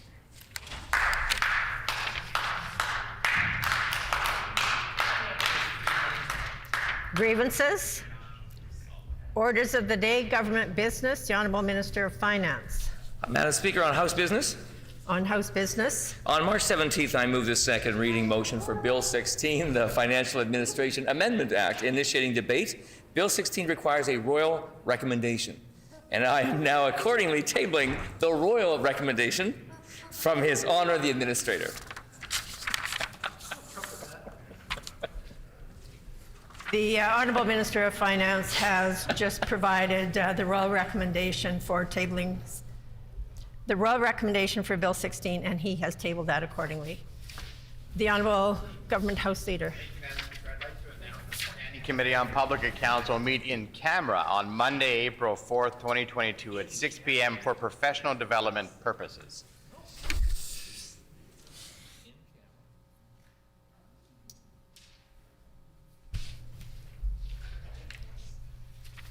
It has been announced that the Standing Committee on Public Accounts will meet in camera on Monday, April 4th, 2022 at 6 p.m. for professional development purposes.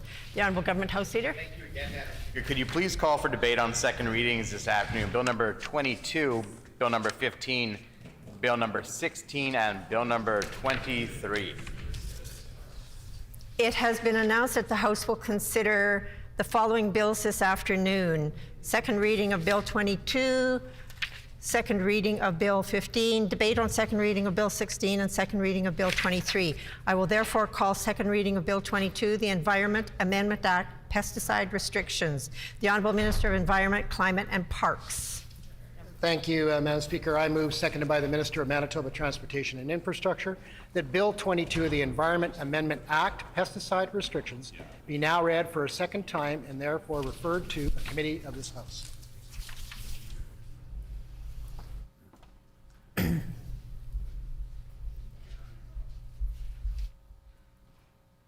It has been moved by the Honourable Minister of Environment, Climate and Parks, seconded by the Honourable Minister of Manitoba Transportation and Infrastructure, that Bill number 22, the Environment Amendment Act, Pesticide Restrictions, be now read a second time and be referred to a committee of this House.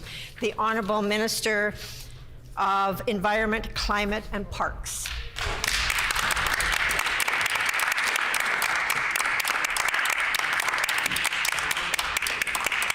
Thank you, Madam Speaker.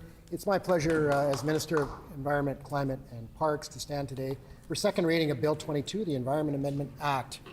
The bill will amend the non-essential pesticide use section of the Act. Manitobans' approach to cosmetic pesticides will allow Manitobans to manage usable green spaces in our communities while enhancing protections for our children and our pets. This bill will allow Manitobans to use all Health Canada approved pesticides on their lawns except in sensitive areas. The 2014 legislation restricted available federally approved pesticides to a narrow Manitoba approved list. Out of abundance of caution, we will continue to minimize pesticide exposure for children and pets by expanding the list of prohibited areas under this legislation.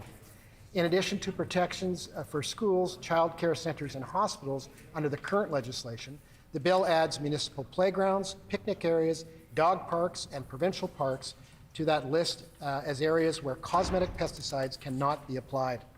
The province of Manitoba is committed to protecting the environment and relies on the science to inform the proper use of cosmetic pesticides. We recognize Health Canada as the foremost expert in this field. Madam Speaker, Health Canada conducts robust reviews to strict health and safety standards and has deemed these pesticides safe when used correctly. All pesticides sold or used in Manitoba must be approved and registered by Health Canada under the Pest Control Products Act. Health Canada employs over 350 scientists, Mr. Deputy Speaker, including biologists, chemists, and toxicologists, and that are dedicated to the evaluation of pesticides. In registering a product, Health Canada scientists assess risks to human health and, of course, Mr. Deputy Speaker, our environment. Health Canada does not register pesticides, including cosmetic pesticides that are known to cause cancer or other illnesses. Registered products are regularly evaluated to ensure they meet current health and environmental protection standards. Health Canada will also open a special review if new research emerges that identifies a possible change in risk level to human health and our environment. Health Canada ensures all products come with easy-to-follow directions to minimize risk and promote safe use. Mr. Deputy Speaker, directions are informed by Health Canada's assessments and include protective measures and restrictions such as personal protective equipment, setbacks to surface water, application intervals and frequency, and re-entry timelines. We have heard from citizens and stakeholders, Mr. Deputy Speaker, that they want flexibility to have beautiful, usable green spaces in our communities. And they have told us that the current legislation is simply not working. We have heard that products currently available to Manitobans are not effective at all. They must be applied multiple times to have an impact, which can be expensive for municipalities and households alike. With this bill, Mr. Deputy Speaker, Manitobans can make informed choices regarding the products that they wish to use. The bill gives municipalities the ability to maintain usable aesthetic green spaces in our communities. They will have the ability to use these effective products in low-risk areas like boulevards, sidewalks, right-of-ways, and fairgrounds. Municipalities are still required to apply pesticides under the pesticide use permit, Mr. Deputy Speaker, issued by the province, with the option for households to file for a buffer zone around their property. Pesticide use are also required for any application by government departments or Crown corporations and on any privately owned property to which the public normally have access to for recreation purposes, Mr. Deputy Speaker, such as golf courses, fairgrounds, parks, and campgrounds. These provincial permits must have special requirements for applicants to annually provide public notification of the proposed pesticide program. Number 2, respect no spray zones request around private residential property. And number 3, report all pesticides used to the department. These provincial permits have special limits, terms, and conditions to ensure the safe application of pesticides and minimize impact to human health and our environment. Commercial applicators are trained, Mr. Deputy Speaker, to ensure products are applied appropriately to protect our waterways. They must meet licensing requirements, including national pesticide training and certification standards. By restricting pesticides use in schools, childcare centers, and hospitals, and strengthening protections out of an abundance of caution around municipal playgrounds, picnic areas, dog parks, and provincial parks, along with commercial applicators' licensing and pesticides use permit requirements. Mr. Deputy Speaker, there's so much to say. Manitobans are more protected than any other prairie province in Canada. Other prairie provinces have no ban on cosmetic pesticides, nor do they identify any sensitive areas. We go even further and identify them, Mr. Deputy Speaker. With these protections in place, I am confident that this is the safe and responsible science-based approach Manitobans have told us they want. I look forward to the debate and seek all party support for this very important bill so that we can have quick passage through this House. Thank you, Mr. Deputy Speaker.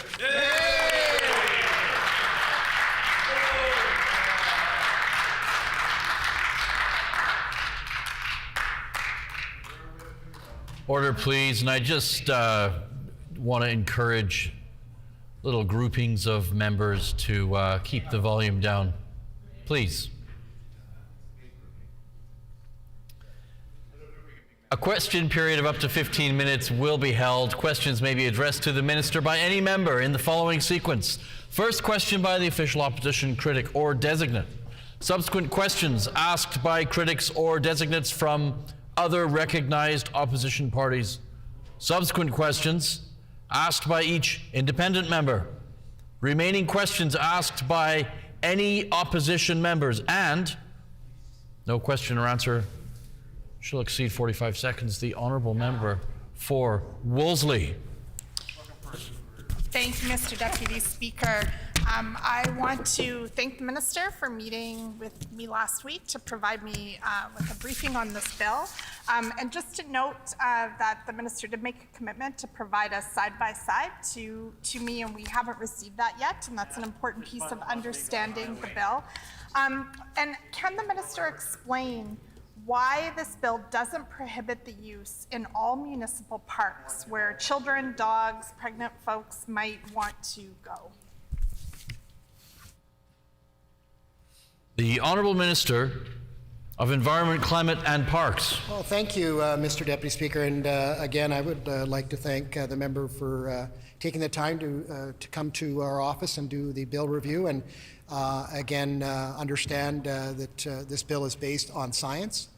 It's also based on approved Health Canada products, Mr. Deputy Speaker. And I was very confident after our 30-plus minute bill discussion that, and the member will be on board, and all members in this House will be on board to do the right thing and certainly follow Health Canada approved pesticides throughout Manitoba. The honourable member for River Heights. Yes, my question is specific. Will the pesticides be banned within the grounds of the Assiniboine Zoo? The Honourable Minister of Environment, Climate and Parks. Well, thank you very much, Mr. Deputy Speaker, and I would also like to thank the member from River Heights as well for joining in the bill discussion as well, and certainly appreciated his comments and input as we move forward collectively in this House to pass Bill 22 into legislation this spring.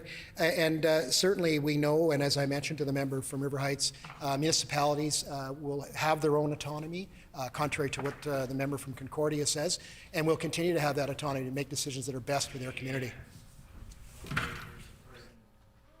The honourable member for Concordia. Well, thank you very much, Mr. Deputy Speaker. It's clear that AMM wants to be at the table, wants to have input with legislation, with regards to legislation like this. Once again, however, we see, of course, the devil is in the details. this minister is, is going against the advice of the Canadian Cancer Society and many others. Of course, the application of these chemicals is what is important in making sure that cancer and other health effects are not felt. Why is the member allowing for individuals to have so much control over the use of these chemicals? The Honourable Minister. Thank you, Mr. Deputy Speaker, and certainly thank the member from Concordia for that question. As I mentioned in my opening comments in the introduction of the bill, we talk about Health Canada employs over 350 scientists, Mr. Deputy Speaker, including biologists, chemists, toxicologists that are dedicated to the evaluation of pesticides. Mr. Deputy Speaker, certainly we trust that Health Canada and the scientists, over 350 scientists, do their due diligence to protect not only Manitobans, but Canadians.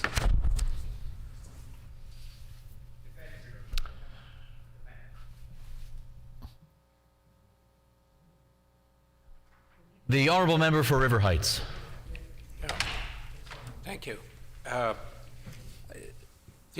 We've all, I think, been appreciative of the wonderful care that's taken of the grounds of the legislature. And this has occurred even when there was a ban on these herbicides and pesticides. So I wonder if the minister would present a report explaining how the legislature has done such an exceptional job at a time when these were banned, when he has such high concerns about the ineffectiveness of other agents than these herbicides. The Honourable Minister of Environment, Climate and Parks. Thank you. The member from Steinbach took the answer, but I'll certainly elaborate a little bit on that. I'm hoping that this summer we'll have the opportunity to ensure that Health Canada approved products are able to be put on the lawns of the legislature, Mr. Deputy Speaker, and certainly at the current point that's not going to happen. But again, we are going to rely on the scientists of Health Canada to ensure that that direction is followed, as it is in every other jurisdiction west of Manitoba and east. The Honourable Member for Wolseley. Thank you, Mr. Deputy Speaker. The minister didn't actually answer the question that I asked about municipal parks, but has raised some additional concerns when the minister talks about using these products on the grounds of the legislature directly across the street from a provincially protected area where these products would not be used. The same concerns that I've raised about being used on the boulevard right in front of schools. And it seems that the minister wants to download this responsibility to municipalities, but hasn't actually, explained to us how the province is going to ensure protection under the Environment Act.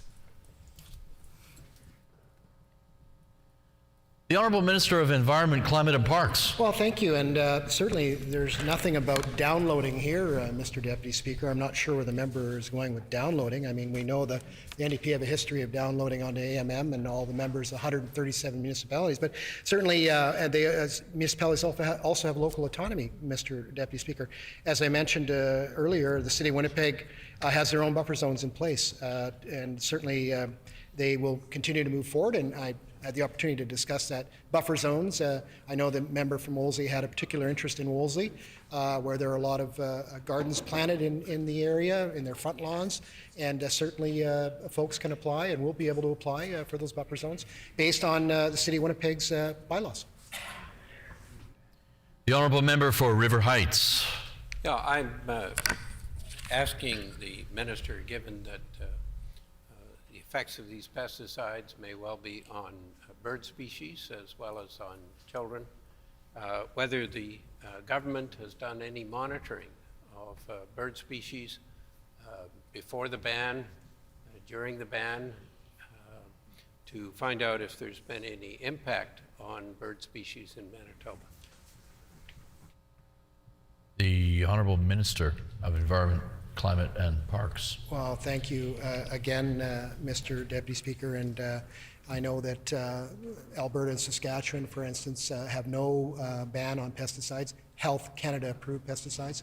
They also have no buffer zones, Mr. Deputy Speaker.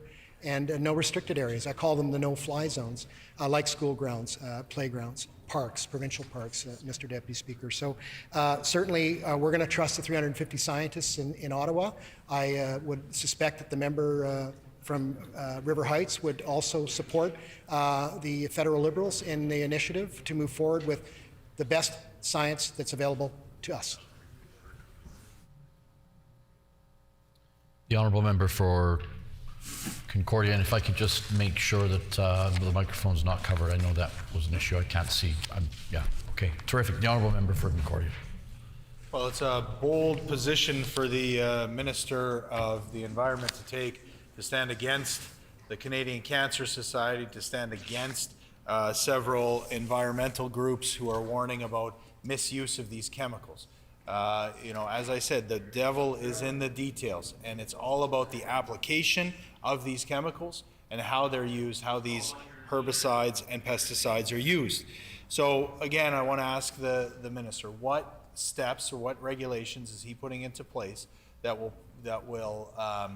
regulate the use of these chemicals by individuals in their own yards, gardens, neighborhood settings that will then impact our communities, our children, and our lakes and rivers?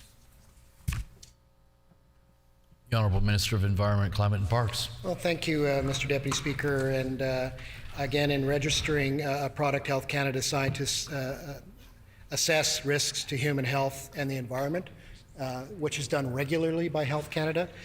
Certainly to the member's point, Health Canada does not register pesticides, including cosmetic pesticides that are known to cause cancer or illness, Mr. Deputy Speaker.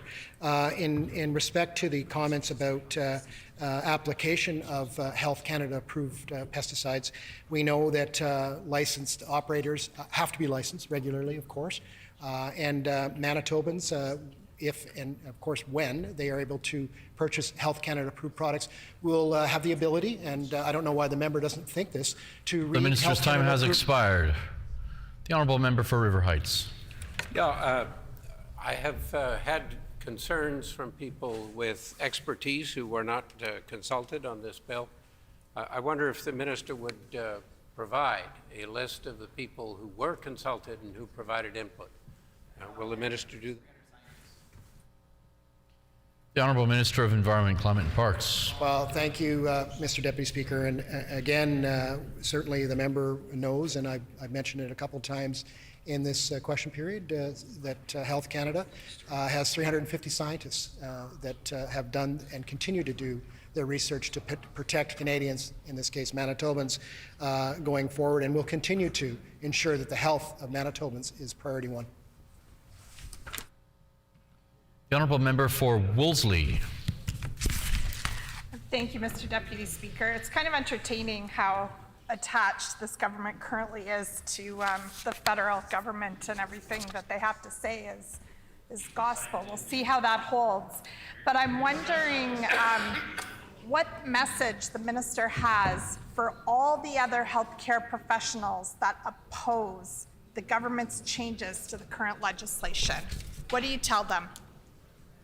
The Honourable Minister of Environment, Climate and Parks. Well, thank you, Mr. Deputy Speaker, and certainly appreciate the question from the member from Wolseley. And the member had mentioned that we rely on federally approved Health Canada products, and that's exactly what we do.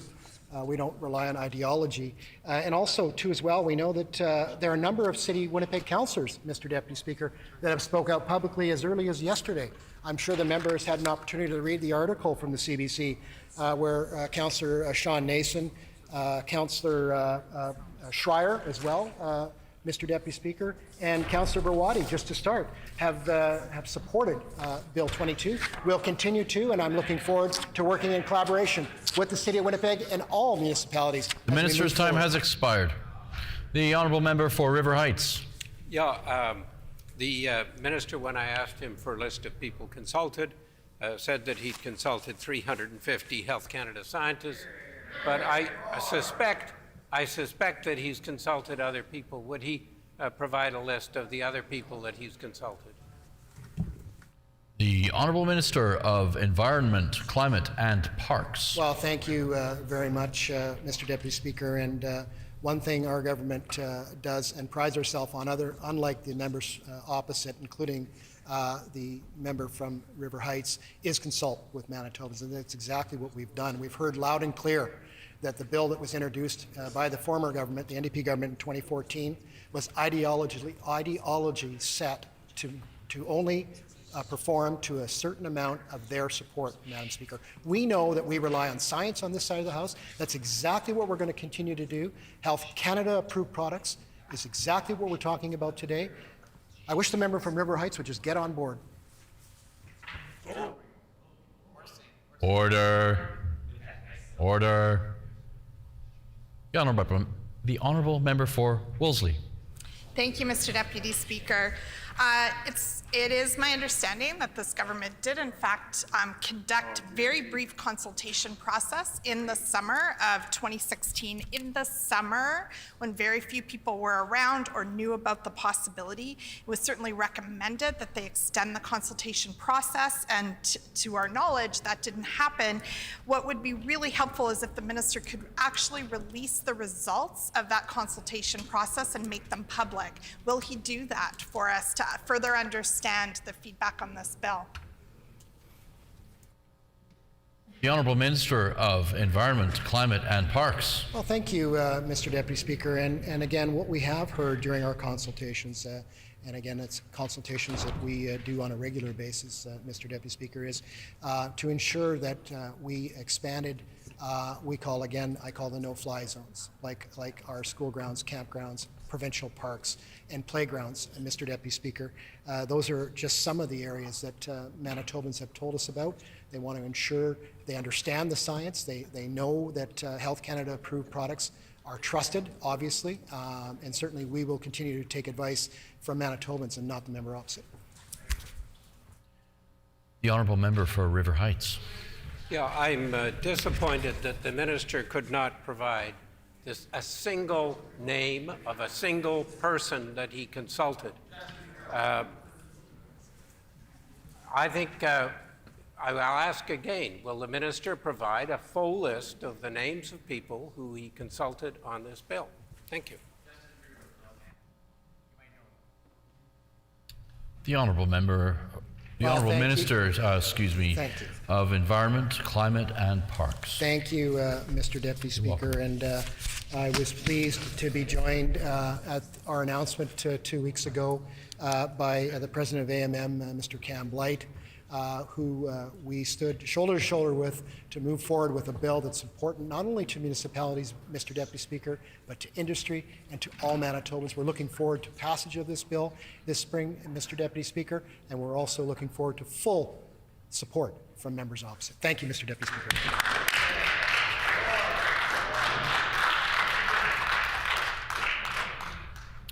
The time for questions has expired. The floor is open for debate. The Honourable Member for Wolseley.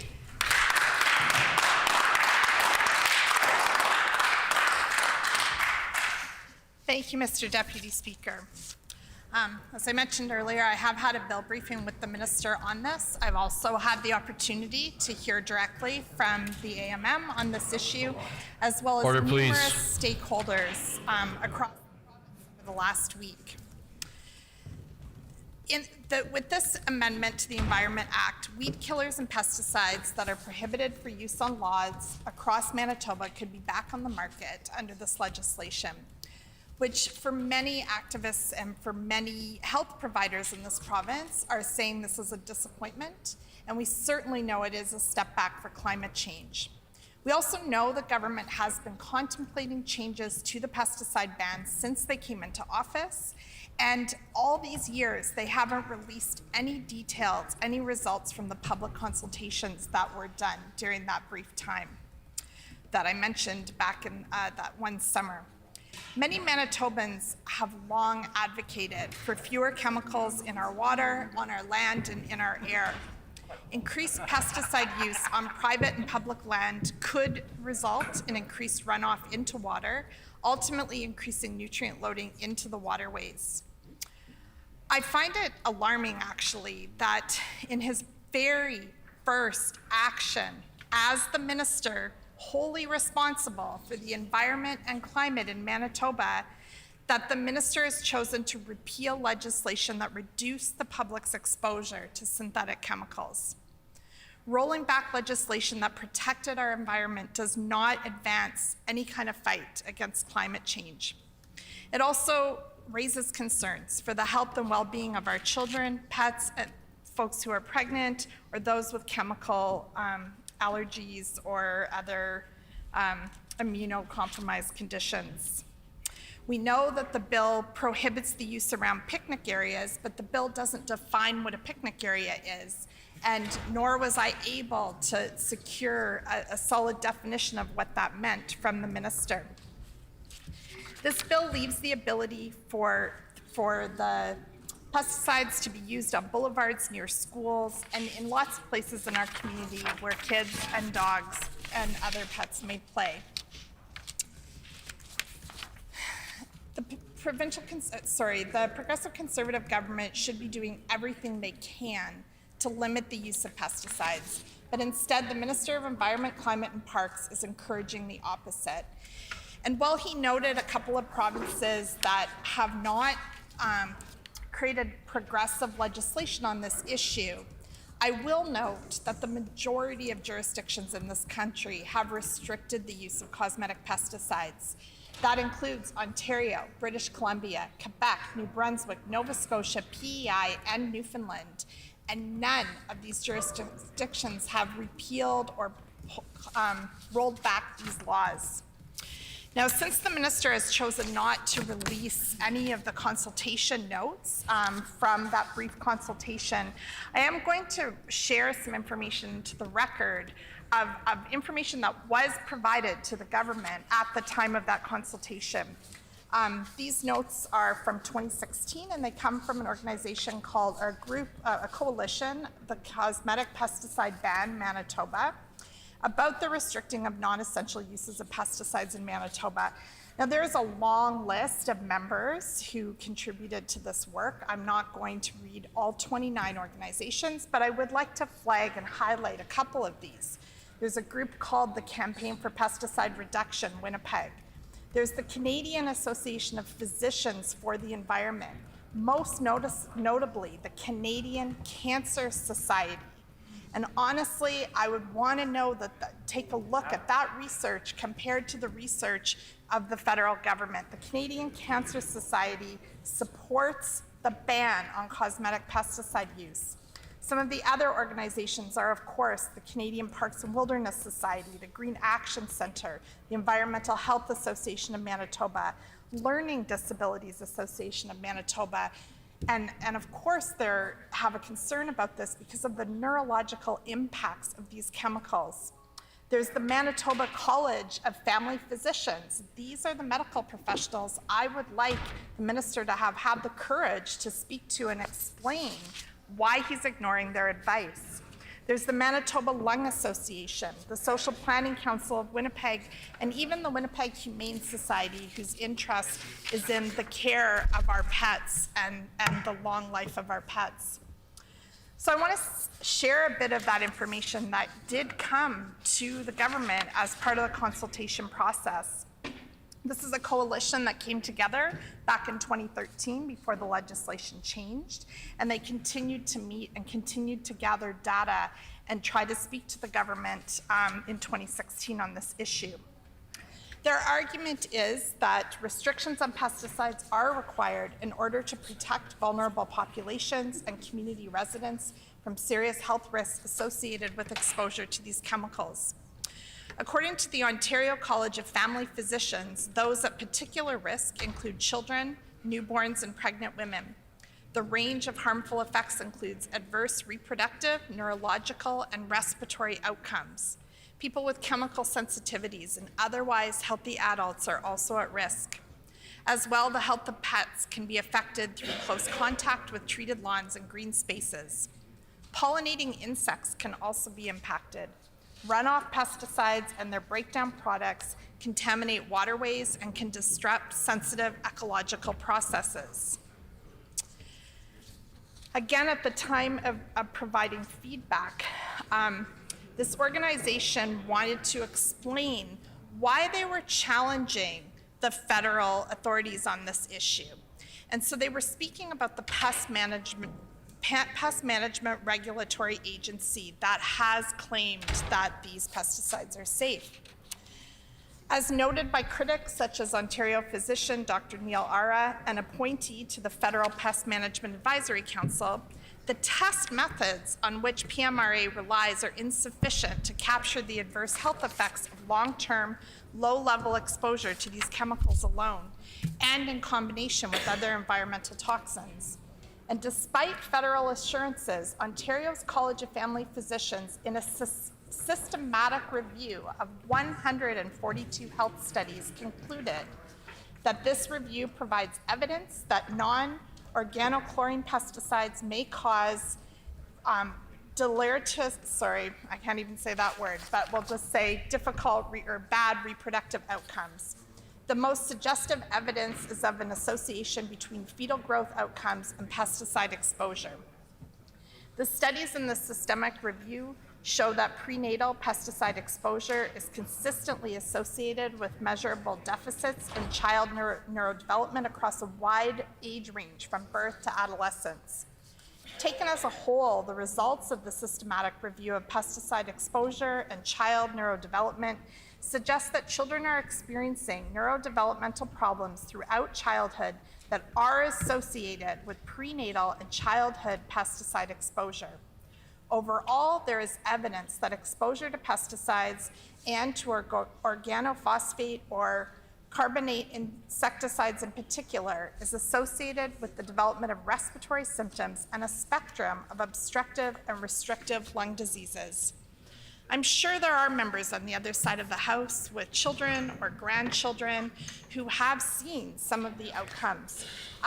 You know, I grew up in a farming community in southwestern Ontario, and what's really clear to me are, you know, I see some of the experiences. My own sister has a very serious neurological condition that is believed to be an outcome of the farm work that she did in her adolescence.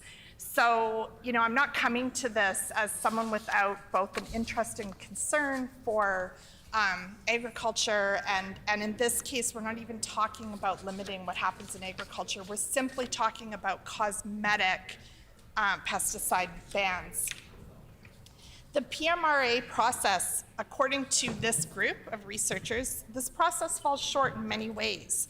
It relies on industry-supplied animal toxology studies, and it doesn't take sufficient account of population-based epidemiological research that assesses the real-world effects of pesticide exposure on humans. The PMRA evaluates individual active ingredients, not the mixtures found in the actual products. So in reality, many people may be exposed to multiple pesticide products and to other synthetic chemicals that are present in the environment at the same time. Further, the impacts of cumulative low-level exposure to pesticides over time are not adequately assessed by PMRA's system. So again, folks that this government consulted with clearly said we cannot depend on this flawed process to guarantee the safety of chemical pesticides, particularly where children's health is at stake. So this group wanted to respond to the claim that current restrictions on pesticides impose unacceptable additional costs on municipalities. I understand that, again, this was data from 2016, and there may have been additional data that's come forward from Manitoba municipalities. That has not been provided to us from the government. But back in 2016, what this group noted was that based on figures for weed control in the City of Winnipeg's operating budget, the year-over-year increase between when the pesticide ban started, before it started and when it came into effect, amounted to 16 cents a person. 16 cents a person to keep children safer, to ensure, you know, that there is far less exposure to damaging chemicals that could harm. Yes, whatever my colleague's saying behind me, I agree. And our caucus recognizes that there may be costs resulting from restrictions on the use of cosmetic pesticides. I particularly recognize that this might have a bigger effect on smaller communities if the goal is in fact to maintain previous levels of weed control. But we also do have a responsibility to consider the costs to our overall healthcare system. So I have no desire to see costs increasing for municipalities, but I also do not have a desire to see costs increasing for our healthcare system through, extra doctor's visits, medications, hospitalizations, and treatments of illnesses and developmental deficits associated with pesticide exposure. In August of 2016, the Canadian Association of Physicians for the Environment released their study of cosmetic pesticide restrictions across Canada. At that time, 7 provinces had such laws, and at that time, Manitoba was rated as the 3rd best in the country, which indicates that we made a good start here in 2014, but that there was room for improvement. So again, when consulted, this group of 29, groups, healthcare organizations and regular citizens in Manitoba who make up Cosmetic Pesticide Ban Manitoba, they made it really clear that Manitoba actually needed to do better, not roll back the existing pesticide ban. We note that these efforts, that they were noting at the time that the efforts have positive and measurable impacts. And according to another study by the Ontario Minister of the Environment, when Ontario introduced similar legislations, their urban waterways showed a significant decrease in selected pesticide concentrations just 1 year after that pesticide ban was introduced. Now, I did ask the minister if there were any similar studies done in Manitoba, and I was told that, the Manitoba research did not indicate the same outcomes as the Ontario research. However, I actually haven't seen any evidence of that research. I'd love to know if Manitoba was monitoring pesticides in our waterways before and after introducing this legislation. I think it's really important for us to see some data, and as my colleague from River Heights mentioned, it's not just waterways that are the test. What about birds? What about the pollinating insects and the impacts on them? This group during the consultation process also urged the province of Manitoba to start doing some public education on pesticide use. Maybe there wouldn't be such pushback right now if the government had taken their environmental responsibilities seriously and done some public education on this issue. It was recommended to the government that they educate retail staff and customers on potential adverse health effects of pesticide exposure so that people understood the restrictions. It's kind of like any public health protections. People don't push back against mask use or vaccines when they understand it as a protection and they understand the rationale and the reason behind it, and they're adequately communicated with and educated. And I think the same is about pesticide use. It's not a restriction as much as it is, in fact, a public health protection. And we could do this government could do a much better job about educating people. The other ask at that time, the other recommendation was to support organizations that do public education on safe alternatives, such as the Manitoba Eco Network's Organic Lawn Care Program, so that folks would have an opportunity to understand more. Some of the other recommendations that CPBM made at the time were to simply extend the consultation period so that individuals and groups who couldn't respond over the summer had an opportunity to do so. So unfortunately, that didn't happen, and now I think we're going to see those folks who feel that that their opinion they didn't have the opportunity to offer it, are going to want to bring that forward, certainly at the committee stage. They also asked if there could be some serious evaluation before any changes were made. They wanted to see a review that carried on over 5 years. And what we've seen and heard is nothing like that has taken place. The suggestions were to monitor water quality, as I've already mentioned, and to see what kind of impact that would have had, and also to track medical and scientific studies that quantified the nature and extent of the risk of cosmetic pesticide exposure for vulnerable populations and the environment. They also encouraged the government to proceed with education and awareness programs so that residents understand why there are restrictions on cosmetic pesticides, and, as I mentioned, increase the support for education on alternative methods of lawn care.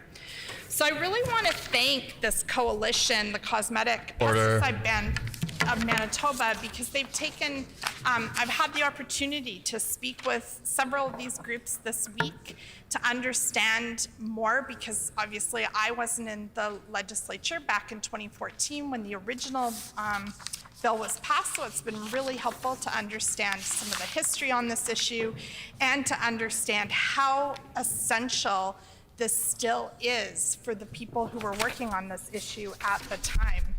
So again, thank you to all the members of Cosmetic Pesticide Ban Manitoba for your work on this issue and for allowing me to share some of your notes from the consultation here in the legislature. So 2/3 of Canadians already live in a province that has a cosmetic pesticide ban. And health groups like the Canadian Cancer Society are supporters of pesticide bans across Canada. So we know that these experts know what the risks of cosmetic pesticides are and that they do in fact outweigh the benefits. We know that there are other effective ways for dealing with weeds that are deemed unattractive, but ways to deal with these things that don't put health at risk. And when it comes to the health of children, to people who are pregnant, to pets, our approach really should be simple. We're just asking the government not to take unnecessary risks with the health of some of the most vulnerable people in our society. Many health experts do tell us, did tell the NDP that their plan was the right approach back in 2014. The provincial chief public health officer in 2013 said, if pesticides are not needed, they should not be used. The Canadian Association of Physicians for the Environment said that children are most prone to the potential health risks for the cosmetic lawn chemicals, including cancer, learning disabilities, asthma, and chronic lung diseases. They also noted the toxicity to birds and fish and beneficial insects. Dr. Debbie Pollack was quoted in April 2014 in a press release that science has shown that people exposed to pesticides are at a greater risk for cancer and neurological illness, and the province of Manitoba should be congratulated for taking the step of banning cosmetic pesticides. In another press release in 2014, Dr. Paul Doucette said, as a father and a doctor, this new legislation gives me peace of mind, knowing that soon lawns and other high traffic areas in which children play will be safe for our children.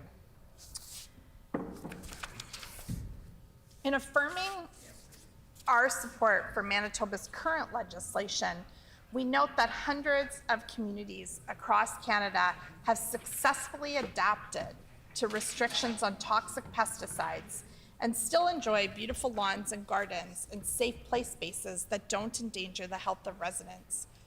And I do not want to minimize the concerns of AMM, and I'm continuing to listen and to learn more about what those concerns are. But I want to note it's very important that we note that many cities and towns across Ontario, Nova Scotia, Quebec, and other provinces feel that they can maintain acceptable levels of weed control at a reasonable cost, and they're still protecting the health of people, and particularly protecting children's health. And I really want this government to stop and think, is this really the time you want to increase healthcare costs, that you want to introduce legislation so that you can get rid of the dandelions on your lawn, but see healthcare costs go up and up. Or maybe you're thinking about that time Order. when you're no longer here and you want to have a nice lawn and enjoy your time sitting there when you're retired after the next election. But at the same time, you know, you might not be the ones having to worry about that increase in healthcare costs. So maybe that's what you're thinking here. What I do know from my short time in the legislature and from the observations of this government is the PC government cannot be trusted with our health or our environment. The PC government's approach to the environment is not worth the risk to the health of Manitobans. Actually, back before this legislation passed, the PC government at that time said that dandelions were more of a threat than pesticides. So I'll just remind you of that. That's what we're talking about here. This is about weakening public health protections that most impact children, infants, and people who are pregnant. More than 4 years after their campaign promise to launch a review into the current legislation surrounding herbicide use, the PC government hasn't released that study to us. And they were asked about this actually in April 2021, and a spokesperson at the time said that they were planning to conclude the study in the coming months and provide more information. No information's been provided, simply a bill has come forward that seems to completely be put in place for economic reasons. And economics matter, of course they matter, and of course they matter to municipalities. But it can't be the only thing. Our healthcare has to matter, our environment has to matter as well. Of course, we believe in science-based decision-making, but we also know that there are multiple elements of science surrounding this issue. So there is what Health Canada has said, and there is also the science that numerous other researchers have contributed to and doctors reference. Overall, we just think it's important and in the best interest of Manitobans not to reopen the pesticide debate while we're working on trying to protect public health. And of all times, when people have been struggling for the last 2 years with serious health conditions, and with COVID, we know that that's had such a detrimental impact on people with lung conditions, for example, people with asthma and other kinds of lung conditions. And yet, even while we're still struggling with this, even trying to come to terms with this as a province and the long-term impact and long COVID, the first environment minister introduced bill is something that will most harm folks with lung conditions. You know, I think since I have the opportunity to speak about this, I'm just also going to connect it a little bit to while I'm I'm quite concerned about the health impacts, of course, I'm also concerned about the environmental impacts. And the fact that adding more pesticides into our environment will contribute to, to adding further products of going into our lake and river system. And so, there's a number, I know that phosphorus is the most significant concern in Lake Winnipeg, but there's other harmful chemicals that are in pesticides that are used on private properties for cosmetic purposes. And this runs off into sewers and into waterways and ultimately into Lake Winnipeg.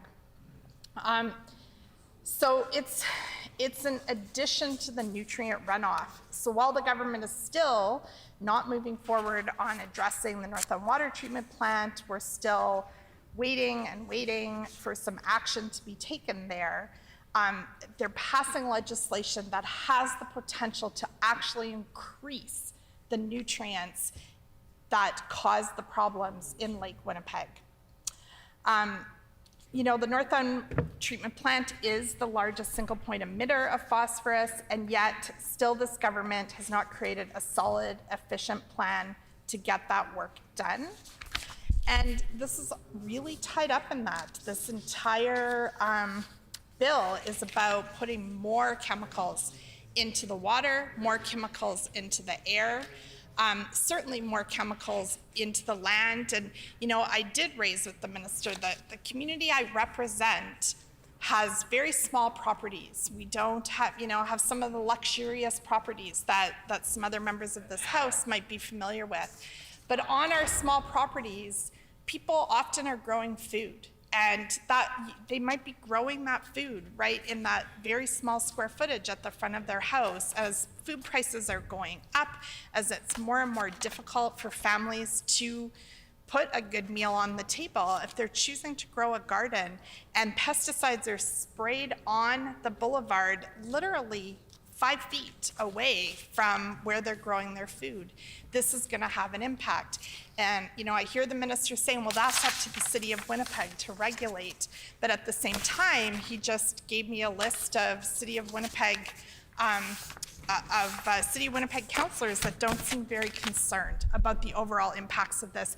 And you know what? The City of Winnipeg is not going to be paying the healthcare bill for Manitobans when more and more people are ingesting these pesticides through the food that they eat, or experiencing it, when their kids are playing on the lawn or their dogs are running through the lawn and they're running into the house and carrying these products with them. So I still have a few more minutes left here. I think that I'm going to, slow down, wrap up, because I have a number of colleagues who have something to say on this issue.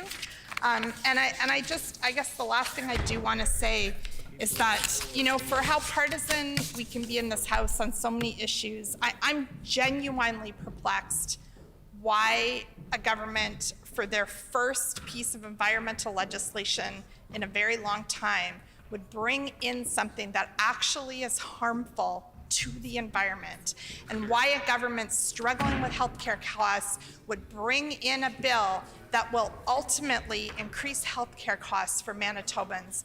I really hope that folks on the other side of the House can reflect on the wisdom of this and do a little more work. Maybe slow this down, go back to the consultation process, and start again. Thank you.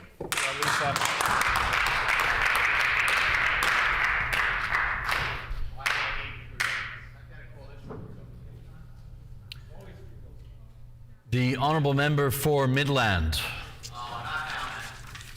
Thank you, Mr. Deputy Speaker, and certainly speaking in support of Bill 22, the Environment Amendment Act, pesticide restrictions.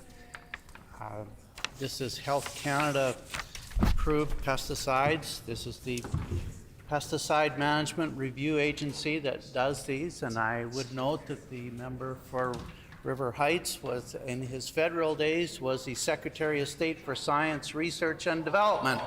So I'm sure he approves of the 350 scientists that are working for the PMRA. And it's the PMRA through Health Canada that approves the use of these pesticides. The testing also includes the basic groups of species, including birds and mammals. I know he was asking the minister about that, but he should know that as well from his days of Secretary of State. And this bill allows the use of pesticides that are approved by Health Canada and the PMRA on private properties and municipal right-of-ways. The Association of Manitoba Municipalities is very supportive of this bill, as is the industry. This allows municipalities to control the spread of noxious weeds, which they are legally responsible to do in their municipalities. One of the places where noxious weeds really have ideal growing conditions is in drainage ditches, municipal drainage ditches. And that's the cost of trying to control these noxious weeds has been very difficult for the municipalities.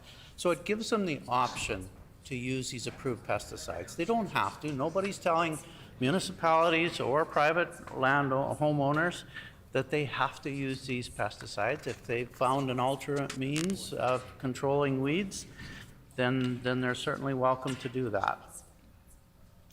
And we've certainly come a long way in understanding and the use of pesticides as compared to many years ago.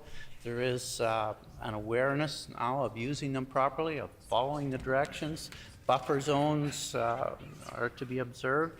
And private home owners and municipalities know this and will continue to observe these. And so that for the government to say that private homeowners are not able to use products that are approved by another level of government on their own home is an invasion of their property rights, and they should be able to do that, provided that they follow to the extent of the legislation that's out there.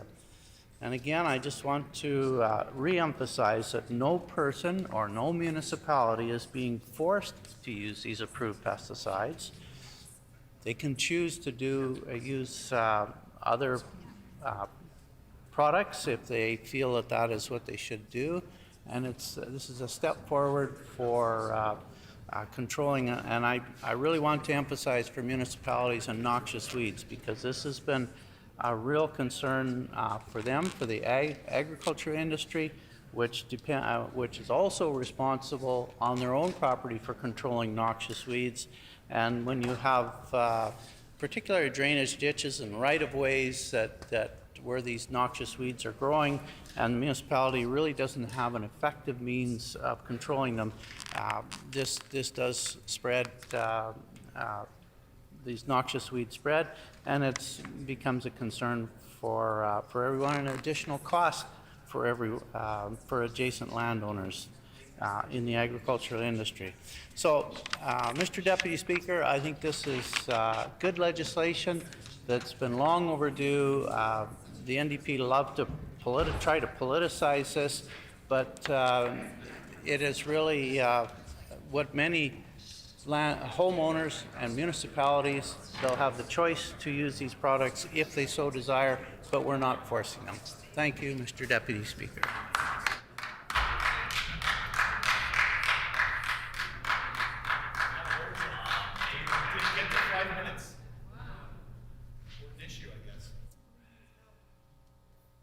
The Honourable Member for Concordia. Thank you very much. Thank you very much, Mr. Deputy Speaker. I just wanted to pick up first and foremost where my colleague from Wolseley left off. And that was, I guess expressing some bewilderment, but I guess also just appealing to, to the common sense and sort of the common good that all of us should be here to be promoting and to be working towards as legislators.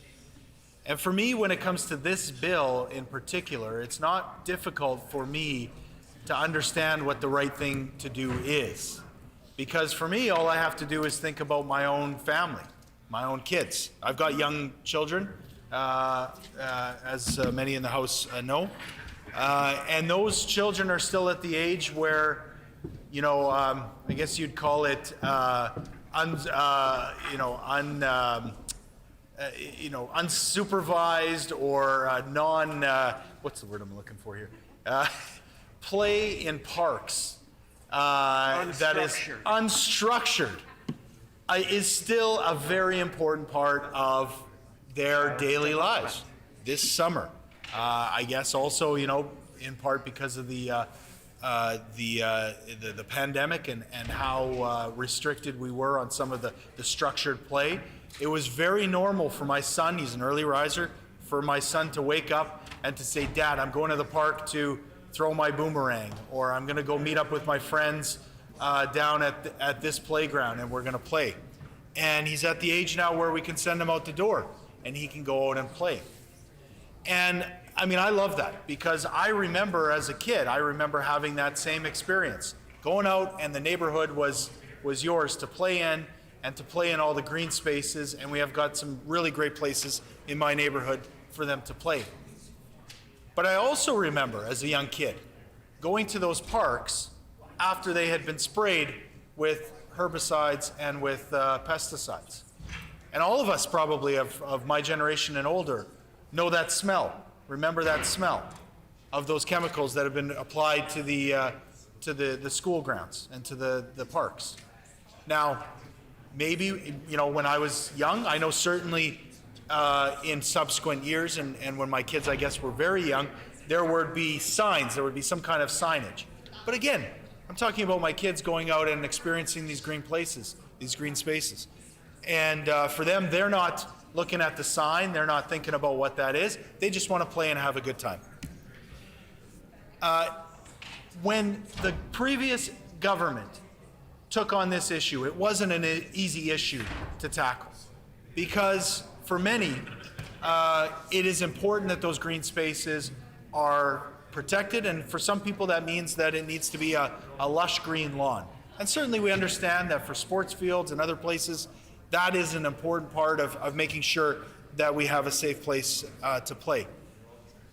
But I can tell you as a parent that I felt a lot more comfortable and a lot safer knowing that those places that my kids were playing in would be protected from the use of pesticides. So I join with my colleague from Wolseley to say, how is it that this government, please. of all the priorities that we have in front of us, of all the things that we could be talking about, and as the member said, during a time when public health is top of mind for people, and not just public health, but that sense of community around public health. It's not just a decision that's made somewhere else and then applied to community. But we know, and we've seen during the pandemic, that it's something that all of us take ownership and responsibility in. So at a time when people's understanding and appreciation for that kind of public health restrictions and protections are there, why is it that this government would choose this piece of legislation to go after? So it boggles the mind. And you know, I understand that I need to go to the doorstep this summer, and this spring and summer, and I need to talk to those constituents, my friends and the neighbors in my community, and I have to talk to them about why those chemical smells might be back, why they might be now something that their kids are getting exposed to, why their grandchildren are playing in parks that may have been sprayed, or in public spaces, I should say, that have been sprayed. This is a step back. This is a step back. Now, you know, I understand the pressures on the government. I do understand why they are doing this, because there are real pressures out there with regards to the use of cosmetic pesticides. I know that they look to their friends, their idols, I guess, over in Alberta. They think Alberta's, you know, the land of milk and honey, and they think Jason Kenney's the best thing going. I guess he's higher in the polls than their own premier, so that could be part of the reason why they're so eager to listen to what Alberta's doing. And they see that Alberta has no restrictions at all, and they say, well, maybe that's the path forward. Of course, they ignore the fact that British Columbia, Ontario, Quebec, many other provinces in our country have actually tackled this issue as well. They're not making the easy decisions, they're making the right decisions. And instead of looking to them to see how we can improve and better this legislation, because I do agree that there are ways to improve the existing legislation to make sure that it is strengthened and it actually is enhanced. But instead of doing that, again, they're looking to the Wild West, so to speak. They're looking to Jason Kenney to lead them here. And they're going to follow right down that hole with him. I understand as well. We just came from a meeting with the Association of Manitoba Municipalities. It was a fantastic meeting. We know that those municipal leaders that we were sitting around the table with are closest to the ground, so to speak, closest to their ratepayers, to their voters. And, you know, I mean, you just need to talk to any councillor, any reeve, any mayor, and ask them to give you a sense of what their average call volume is in a day to fully appreciate just how many calls and interactions they're having with their citizens on a regular basis. You know, I understand they are hearing from their ratepayers, and so we want to listen to them. That is our job as provincial leaders, to work with those municipal councillors and reeves and mayors. And that's what we want to do. And what we heard from them very clearly was they want to be partners in this as well. They want to be at the table and they understand the impact to their ratepayers. Because it's very easy for us to say, well, for the Association of Manitoba Municipalities, they have concerns, but they want to go ahead with this. Well, I would suggest that for them, they're hearing the same things from their constituents. They're hearing about the concerns about the grandchildren and the children in their neighborhoods who are playing in these public spaces, about the health of their citizens going forward as a community. So they're hearing those same concerns. But they're telling us, look, they want to be a partner. They want to be a partner at the table. And if there's a way that we can implement legislation that allows them to use pesticides in appropriate and mandated ways that are protective of those public spaces, of individuals, they want to be at the table to understand how they can do that. And so we want to work with them. We want to listen to their voices, and we want to make sure that they're being represented in this process as well. But, of course, it's not just us that are concerned about this, the use of these pesticides more broadly than is being currently used. We listen and we start our conversation by listening to the Canadian Cancer Society, by listening to experts in the field. And, I heard over and over and over again members opposite talk about Health Canada approval, as if that's the be-all, end-all. It isn't, Mr. Deputy Speaker, and I'll tell you why. Because the Health Canada, while they talk about the impact of these chemicals or these pesticides in their final form, that is, when a person would have contact with them in a reasonably controlled setting, that's the standard that they're using. What I would suggest is that members need to be very clear that we're talking about the immediate exposure to these chemicals by individuals when they're being applied. And as I said, every member in this chamber probably, as I said, knows that smell.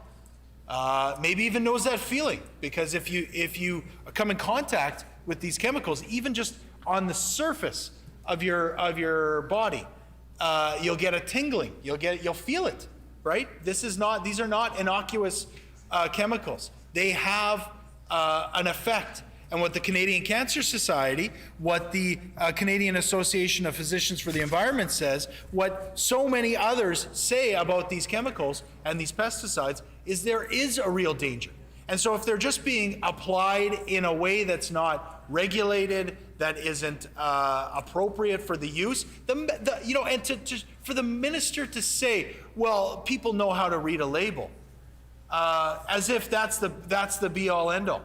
That's so disingenuous. And I don't believe that the minister actually believes that. I don't think he actually believes that everybody uses those chemicals and these pesticides is using them exactly as they're supposed to be applied.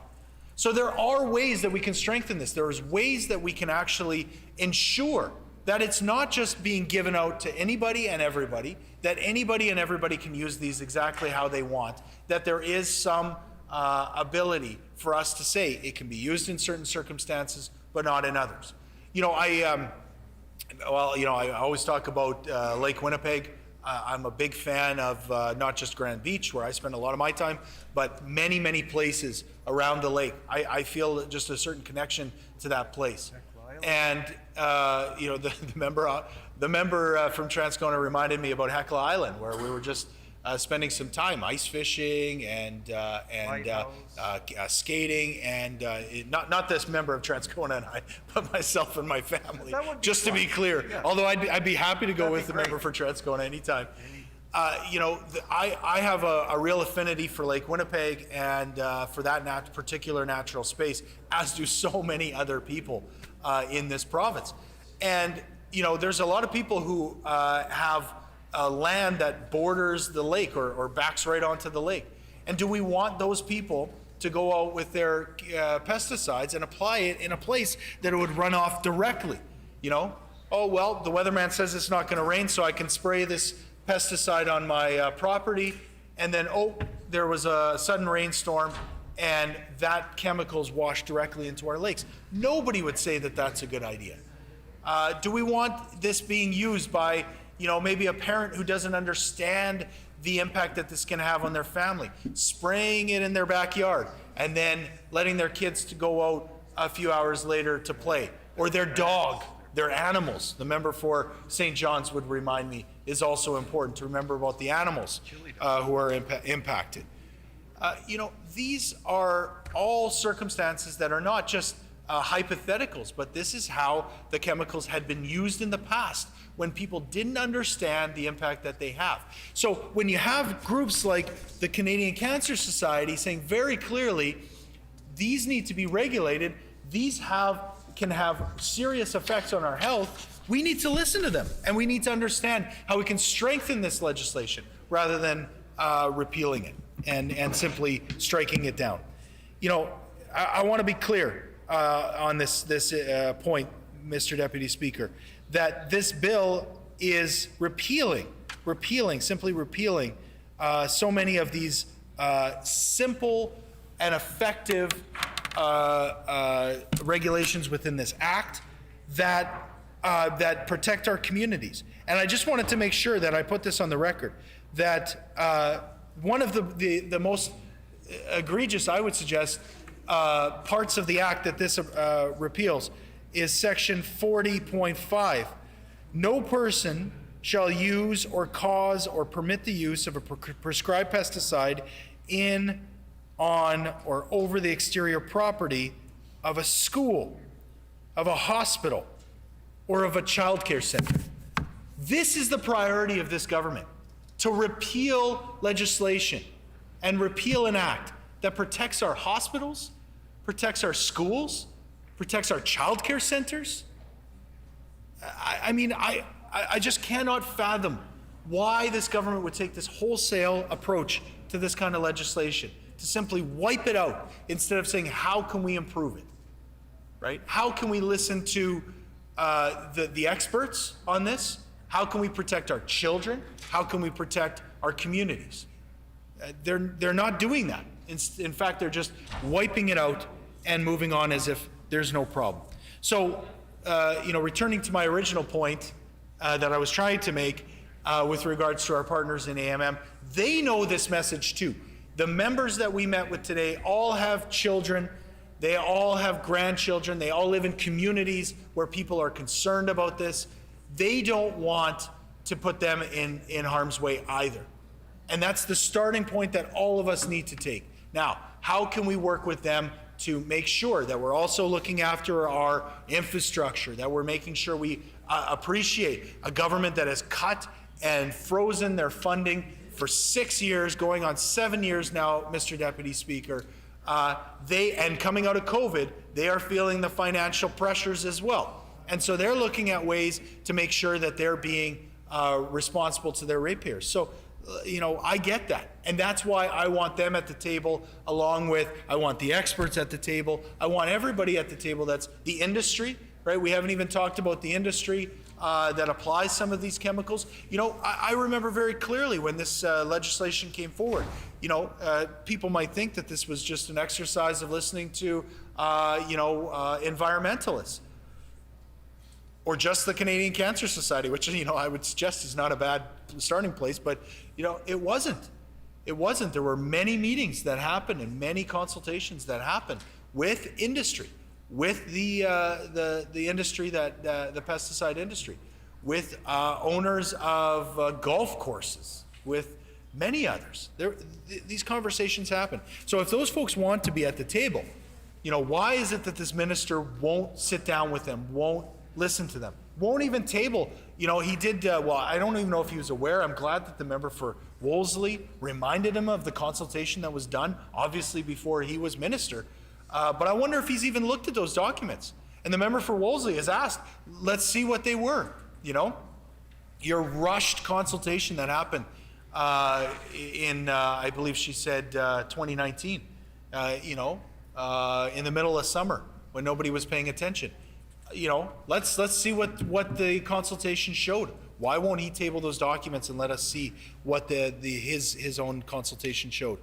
I would say it's because the minister is singly focused and singly moving forward on simply repealing rather than rebuilding or enhancing. You know, I just want to, not to put too fine of a point on this, Mr. Deputy Speaker, but I do think it's important that we recognize, you know, the health experts who are speaking out or have spoken out about this. Because we know that already 2/3 of Canadians live in provinces that have some kind of cosmetic pesticide ban. As I said, provinces like BC, Ontario, Quebec, these are the provinces who have tackled this issue and tried to educate and tried to make sure that we're putting people first, that we're putting the health of our communities first, and so it's already something that's said.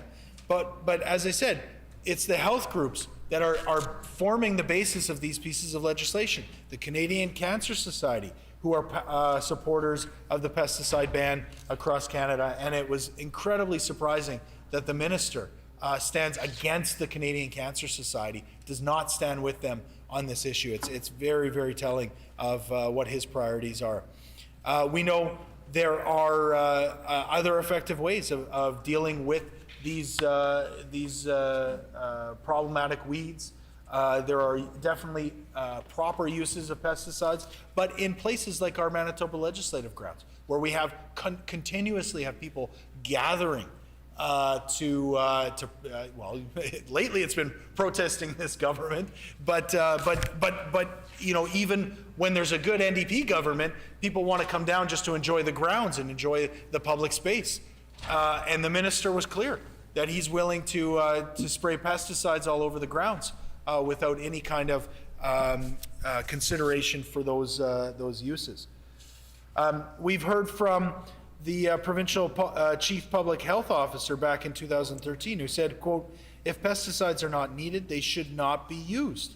Understanding that there are proper ways to use them and necessary ways potentially that pesticides need to be used, but not always, and not as a first choice, certainly not in places like our legislative grounds.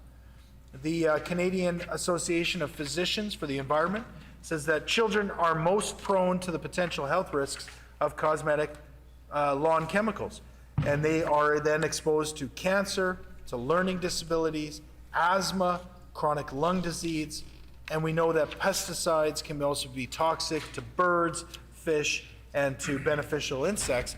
The member mentioned bees earlier. Dr. Debbie Pollack said, quote, "Science has shown that people exposed to pesticides are at a greater risk for cancer and neurological illness, and the province of Manitoba should be congratulated for taking the step," end quote, that is to ensure that pesticides were properly regulated. Dr. Paul Doucette said, quote, "As a father and a doctor, this new legislation gives me peace of mind, knowing that soon lawns and other high traffic areas in which children play will be safe for our children." And that was, end quote, and that was something that he put on the record. We know that the existing law was put in place primarily to reduce the health risks for people, for pets, for wildlife, for pollinating insects. And what we're really talking about is the non-essential usage of these chemicals. So again, when talking with the Association of Manitoba Municipalities, we talked about the impact to their infrastructure, the impact to some of their public spaces. This is something that we understand is a pressure that they certainly feel. And you know, the member opposite wants to talk about councillors here in Winnipeg. Well, again, when this government has been cutting and freezing funding to municipalities, you know, they're looking for any sort of escape route because the pressure's on. And as the member for Transcona points out, their hands are tied by this government and by the funding decisions of this government. So it's no wonder that they're making these decisions about cosmetic pesticides. But again, they understand that this isn't the first choice, and it's certainly not the first choice when we're talking about protecting schools, childcare centers, and hospitals. This should be not what municipalities are forced to do, but instead municipalities working with us and using these chemicals and these pesticides responsibly. So we have all the time in the world for talking to those municipal partners, for talking to industry who want to do this in a safe way as well. And we have all the time in the world for the environmentalists who are coming forward to us and saying this needs to be looked at. We need to enhance, not tear down, but enhance these regulations. And we have, on this side of the house, guaranteed we have time for the doctors and the nurses and the healthcare professionals in our province, unlike members opposite. And so we're listening to them. And when you take all of those voices together and you really listen, you don't just say you met with somebody and then you didn't actually hear what they had to say. When you actually are willing to go out and have consultations that are meaningful, that you actually take something out of, that you're willing to actually share that information with Manitobans. What did you learn? How did you come to this? I think there's a path forward, and I think there's a way that honestly we could have everybody on board with this. But again, is that the approach of this government? No. Has it ever been the approach of this government? No. This government continually puts their fingers in their ears, plows ahead, and ultimately the impact is felt by individuals and communities. And we're going to stand up and we're going to make sure that Manitobans understand just how callous and short-sighted this piece of legislation is. As I said, all it does is gets rid of any kind of protections rather than enhancing and working with those community partners. We're going to do that. We're going to make sure that every step of the way we're listening to those partners, we're listening to Manitobans, and where they got it wrong, Madam Deputy Speaker, Madam Speaker, we'll get it right. Thank you.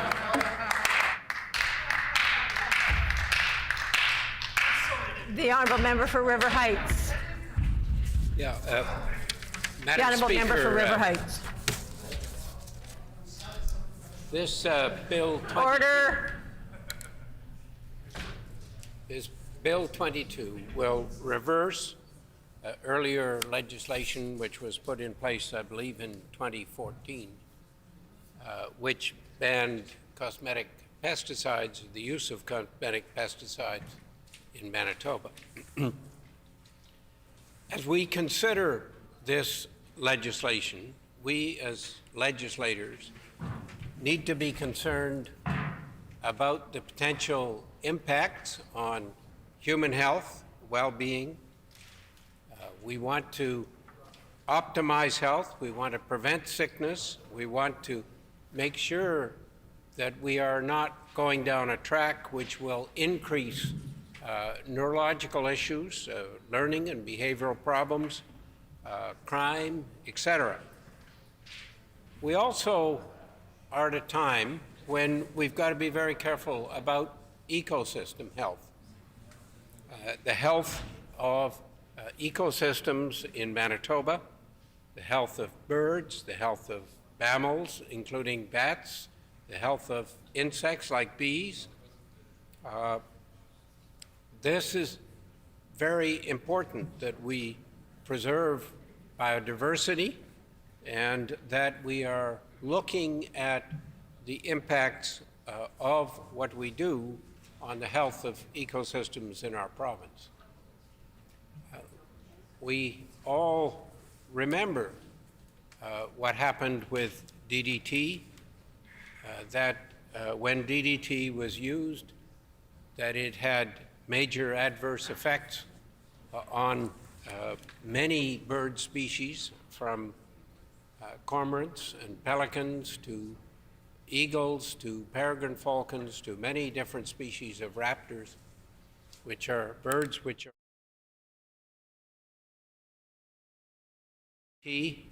and its metabolites built up and didn't break down, and so that the metabolites and DDT concentrated in the bodies of organisms as you go up the food chain, and that concentration was in some cases extraordinary, so that you got very high concentrations which had major impacts on birds and their reproduction. So we need to employ the precautionary principle. We need to do this with respect not just to individual chemicals, but we have to recognize that sometimes there are synergistic effects of more than one chemical in the environment, that there can be synergistic effects of added pesticides or herbicides based on the particular environment, because environments vary, and so that this is complex, and we need to be using and aware of what people have talked about for a long time now, the precautionary principle. Let's be very careful and not get us into a situation where we have more cancer, where we have more learning problems, where we have more behavioral problems, and so on. One of the aspects of this legislation which is of concern is the lack of due diligence in a number of areas where I would have expected it. We have very close to us the lawn in the legislative grounds, which has been managed very well over the last several years since we had the cosmetic ban. We should have had a report on the management of the lawn here, the application of whatever chemicals were used when the old chemicals, which are herbicides and pesticides, were not able to be used. The grass, as we all know, has been well kept. The grounds are very often the site of children, sometimes coming with groups who want to protest, sometimes coming just to enjoy the legislative grounds. So these are clearly an area where there are children playing. We should be not only using due diligence and know what's happening and have a report provided to us, but we shouldn't be adding the potential for chemical exposure, which might have adverse effects on kids, including things like causing learning problems and neurological issues. There is a lack of reports from within Manitoba related to bird populations and bird species. These are species which are well monitored in other jurisdictions, but we don't have any results of the impact on bird species of putting the ban on, and we don't know whether there may be impacts of removing the ban on cosmetic pesticides, as this legislation proposes to do. So there's a lack of direct scientific observations in Manitoba on the effects of these chemicals in the environment on human health or on birds. So this would have been helpful and useful. It would have been easily possible for the government to provide a report on the consultations, including who was consulted, what people said, what scientific evidence was actually presented during the course of their consultations. These were all things which we should have had access to in looking at this legislation. There's a lot of concern, and I hear these, as others do, about municipalities and being able to get rid of weeds in drainage ditches. I think the big concern is weeds which could get into fields where farmers are growing crops. But we don't have, a specific report on what has happened in the last 8 years since 2014. We don't have a report which talks about effectiveness and costs in more than a vague, anecdotal kind of way. I would have expected better from this government. I think in this context, I mean, it's interesting as a person who likes to go for walks and likes to get outside, and that it has seemed to me that 10 years ago, there were far fewer songbirds and sparrows and warblers in particular in the Assiniboine Forest and in the forest that's between Grant and Cordon, just adjacent there. And that in the last few years there have been more songbirds present. Is this a result of an impact of the ban on pesticides? I have no idea.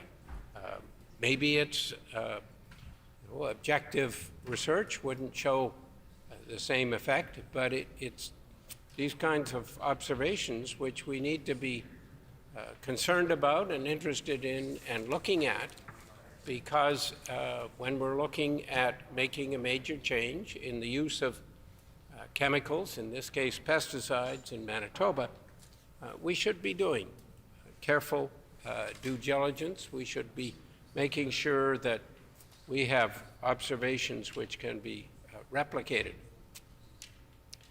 There have been many groups who have come forward, who came forward in 2014 and who come forward again talking about the need to keep this ban on cosmetic pesticides.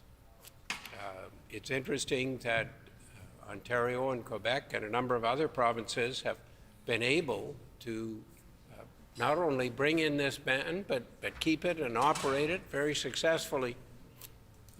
There doesn't seem to have been a disaster in Ontario and Quebec as a result of removing the use of these cosmetic pesticides. I think that we should make sure we're looking at that experience in Ontario and Quebec and asking why Manitoba seems to have had more problems in controlling weeds than other jurisdictions, why this has been more of an issue here. We have, of course, not only other provinces, but organizations which cross many provinces involving physicians, Canadian Parks Association, Learning Disabilities, Manitoba College of Family Physicians, the Manitoba Lung Association, and on and on. Organizations which have come out and supported this ban and opposed the removal of the ban and the much wider use which would result in terms of pesticides and herbicides. We want to be, I think, particularly concerned in today's world about chemicals which can influence brain and neurological function that we know from the experience with chemicals like lead in the environment that it can have a big effect on IQ and behavioral problems and learning problems, and has been associated with increase in crime. Now, we're very concerned about crime. We need to be looking and assessing what may be some of the root contributing factors, and we want to make sure that we're not adding to the burden of neurological problems and behavioral problems. I talked to a number of my pediatric physician colleagues, and they've observed more behavioral and learning problems in the last few years. It's not clear just why this is happening, but I think it is something which we need to be cognizant of and concerned about. If it is a major problem and there's no other solution in rural areas and drainage ditches, this is not the same situation in the city of Winnipeg or in urban areas that it is in rural areas. Why are we moving fast to get rid of the ban in urban areas? I think that the issues are not just where children play, but the issues are broader because chemicals like this will spread. And the issues, even with the limitations which are given, the areas which are protected, parks, picnic areas, and so on, the minister is not clear as to whether people visiting the Assiniboine Zoo will be in an area where cosmetic pesticides can be used or not. And that's clearly an area where there's large numbers of children going and playing and enjoying themselves, and we don't want to have them get into a situation where there can be health risks and health issues as a result. Now, one of the concerns, and I've mentioned this, is in terms of bird species. And talking about science and scientific evidence, there is a study which was published in the journal Science, one of the top scientific journals, and this was about 3 years ago. And this was a group of researchers from Canada and the United States looking at bird populations across North America. And they were individuals from New York State, from Washington, D.C., from Ottawa, from Maryland, from Environment and Climate Change Canada in Ottawa, from Wisconsin, from Colorado, from various areas all over North America. And the interesting thing about this is that when they looked very carefully at all the data that's available over the last 50 years, that they came to the conclusion that compared with 50 years ago, we have lost 3 billion birds in North America. It's a rather startling number, a rather large number. And indeed, as this article, which I'll quote, the scale of loss portrayed in the science study is unlike anything recorded in modern natural history. This is a big effect. This is a very large loss of all the birds in North America. Why has this happened? Well, we don't fully understand it, but we don't want to be contributing to further loss by adding back pesticides and herbicides, which might be contributing factors. We need to be looking after the ecosystems. It's interesting that the loss of 3 billion birds contains a particular mention of the loss of birds which are grassland birds. Birds which may nest in areas which could be sprayed by people who want to protect grasslands. And that it is also interesting that the loss, although it's done over 50 years, they were able to look with radar, because with radar you can monitor the migration of birds, particularly in the spring. And you can see on radar essentially what look like almost clouds on radar of migrating birds. And what they found was that in North America, that just in the last 10 years, there's been a very significant and continuing decrease of migratory birds in North America. and that includes, in some areas, decreases of, in 10 years, about up to 30%. That's a startling number, proportion of birds lost in a relatively short span of time. It's something that we need to be concerned about. And as we look after and are stewards of our environment and of our ecosystem, we need to make sure that we're not going to be doing things which are going to cause problems to the ecosystem.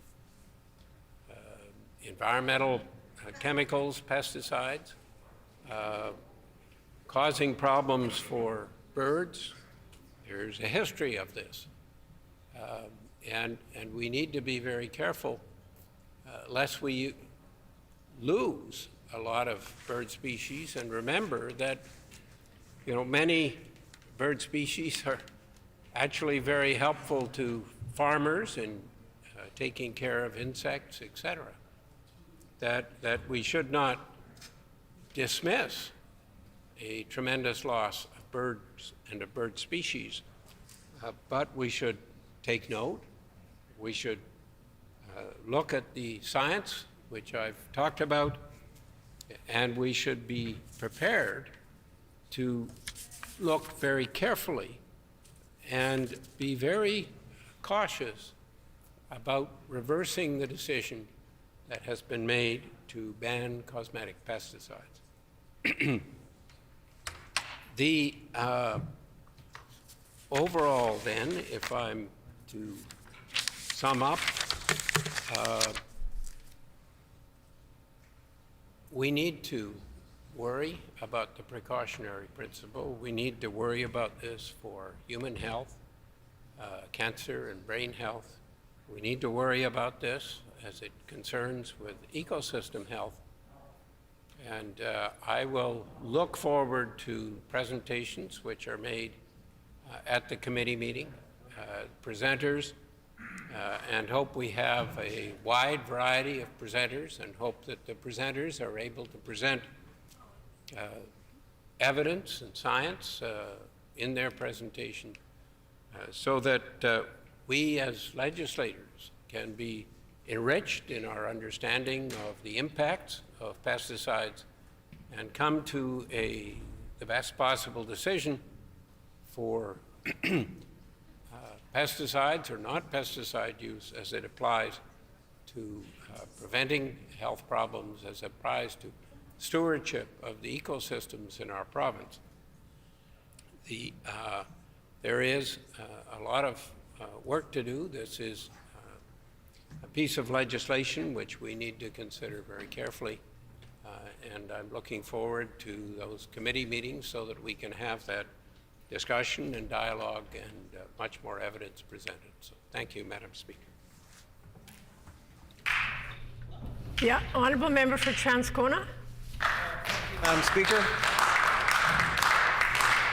I want to thank my colleagues for such a warm welcome to debate on Bill 22, the Environment Amendment Act. Madam Speaker, has been past practice before, whenever legislation has been amended, it would have been nice to have a side-by-side comparison available, especially to new members that were elected in 2019, so we can see what was struck out. Because as we know, Madam Speaker, whenever this government brings forward amendments to bills, it's never to really improve or to make better, it's usually just to strike out. This obsession, what I would call an unhealthy obsession with some type of red tape reduction, seems to apply to other parts of important bills like the Environmental Amendment Act. And we can't take that lightly. The purpose, Madam Speaker, of us as legislators of government is to protect the security of people. And what better way to do that than to do that with an Environment Act that really does do its best to protect the security of its people. A number of members have already mentioned the impact pesticides can have on not only humans, but also the people that we share this earth with. People, other animals, other species. I mean, we're stewards, and we need to take that responsibility of stewardship seriously. So when we see an amendment act come forward like this that removes responsibility, then that causes concern. And especially for many of us, I remember quite back 8 to 9 years ago when this bill was originally brought forward by the former NDP government. It showed a lot of leadership, Madam Speaker. I remember with my kids, I took some comfort in knowing that when they were playing soccer, when they were at fields throughout the city, throughout my particular constituency that I am certainly honored to represent, that there was some comfort in knowing, Madam Speaker, that pesticides were not, and other harmful herbicides were not being used on those areas. So not only could my children play safely, but also we could bring our pets, we can safely bring our their grandparents so that they can sit and enjoy that. And what the Environment Act did back in 2013 is that it ensured certain protections that need to be followed. Manitoba took a leadership role in this, Madam Speaker. Other jurisdictions in Canada looked at that act and decided that, you know what, that's a good idea. Ontario, Quebec, Nova Scotia, BC. I can name even more areas in the United States that looked at that legislation and said forward-looking. Because as I'll even reference the member from River Heights, mentioned that we don't know the impact that this will have on other important species, pollinating species, birds, bees, other pollinators, and how that can impact the areas, many of the market gardens that surround the city of Winnipeg. And so those are issues that are really important, Madam Speaker. And when Manitoba has the opportunity to take a leadership role, it has to maintain that leadership role. Bringing forward pieces of legislation like this that remove responsibility abdicates that leadership role. And that is something that has me concerned, has my constituents concerned. Because when we're creating neighborhoods, when we're creating communities where we can flourish, where our children can play safely, where our loved ones can come and watch them play organized sports, there are certain guardrails that are put in by government to ensure that those are safe spaces. And with the removal of some of those guardrails, what we're doing here is we're kind of opening it up again to uses of pesticides and herbicides that are harmful to our condition. We were meeting earlier today with AMM, and they mentioned to us that they want to be part of this dialogue that we have to improve Manitoba. I was speaking to some farmers, and they were saying, we want to be judicious in our use of pesticides, fertilizers, all of these pieces that have a cost. And they want to be part of a solution along with industry, Madam Speaker. That also, because industry and people that work with chemicals like this know that society is moving in a direction where we have to ensure the stewardship of our environment. Industry wants to be part of this. They don't want to be part of something that destroys our living environment, that destroys our beautiful province. They don't, because who wants to buy that stuff? Nobody. So again, it's an opportunity that's presented to us that 9 years ago, we took a leadership role and forced people like the people that are responsible for the grounds here at the Manitoba Legislature. It would have been, like other members have mentioned, it would have been great to have a report. What are the strategies that they use to control the weeds in this area here? What are the strategies they're using to encourage a lush, beautiful environment like we have here on the grounds of the Legislature and in Memorial Park? Why can't those strategies be shared with AMM members, with the City of Winnipeg? This is what we're doing here. We're using organic fertilizers. We're collecting bird guano, adding water to it, and using that as a natural fertilizer. Here's how we do it. These are, again, opportunities for a government to take leadership role in, and we're not seeing that. We're not seeing the encouragement of alternative measures of controlling weeds. And these are the things that, again, need to be brought to the table, because sometimes society needs to be challenged, Madam Speaker. Challenged to do better. How is this a challenge to do better? This isn't a challenge to do better. This is a challenge. This is going back to what we used to do. Proven in history to be detrimental not only to our condition, but to the condition of every species and animal that we share this earth with. How is that bringing something positive to the table, Madam Speaker? How is that doing something that's going to leave Manitobans proud of their province? It's important that we bring decision makers, not only like AMM, other municipalities, groups, environmental groups that have expertise, to the table so that we can craft legislation, Madam Speaker, that improves our condition. This doesn't do that. This, as a matter of fact, is regressive and does nothing to improve our condition. Gets rid of a dandelion. Big deal. Is that what we want to be known for in this house? No.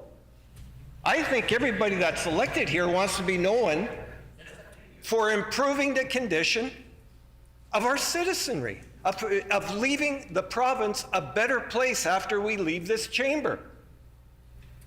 I know a number of us have spent a number of years here and want to be proud of the work that they've done. How do you do that? You bring forward legislation that does that, that ensures stewardship, Madam Speaker. Not this.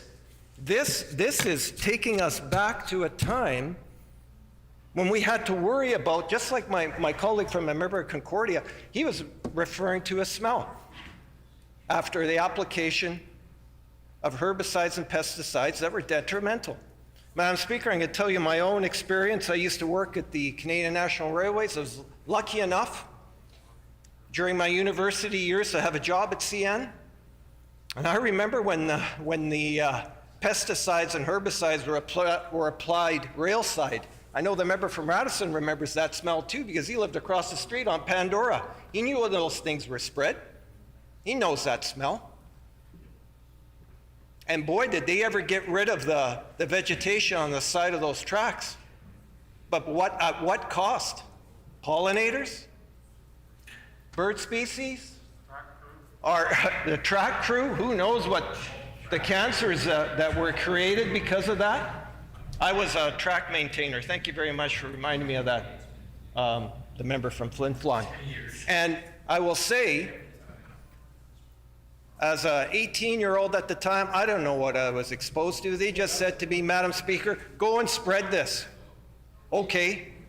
Did I have the protective stuff on? Sure, I had a pair of pants and some gloves. Was that enough? I don't know. And we can't be going back to that. We can't be going back to those times.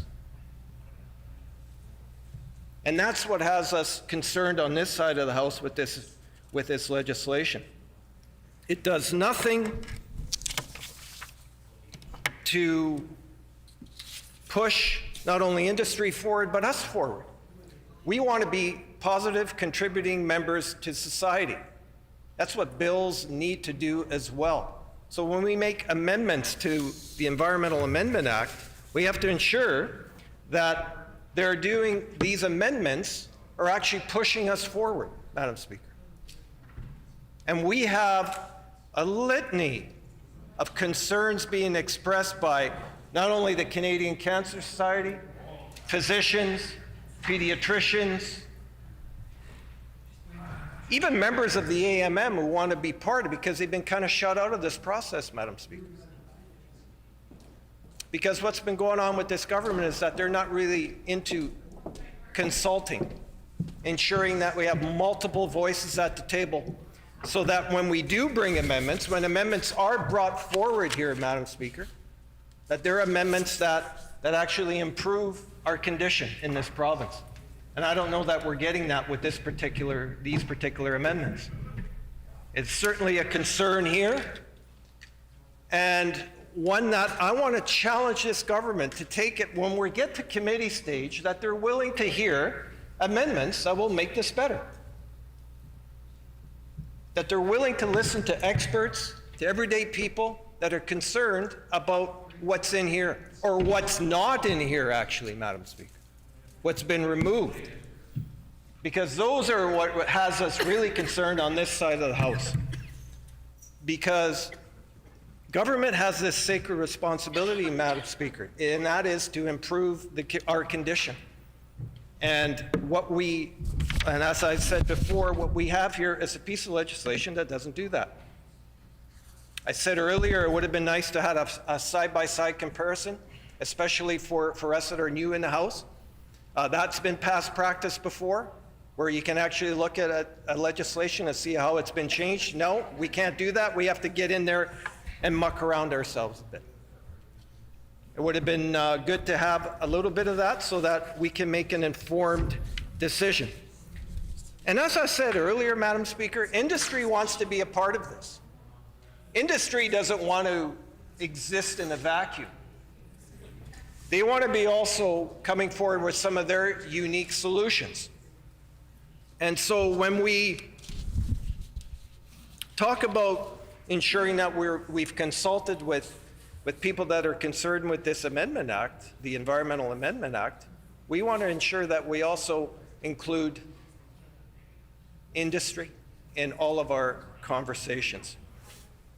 I also want to say that, just anecdotally, noticeably, even though we have an Amendment Act before that restricted the use of herbicides and pesticides, Madam Speaker, we still saw a noticeable drop in pollinators in this province.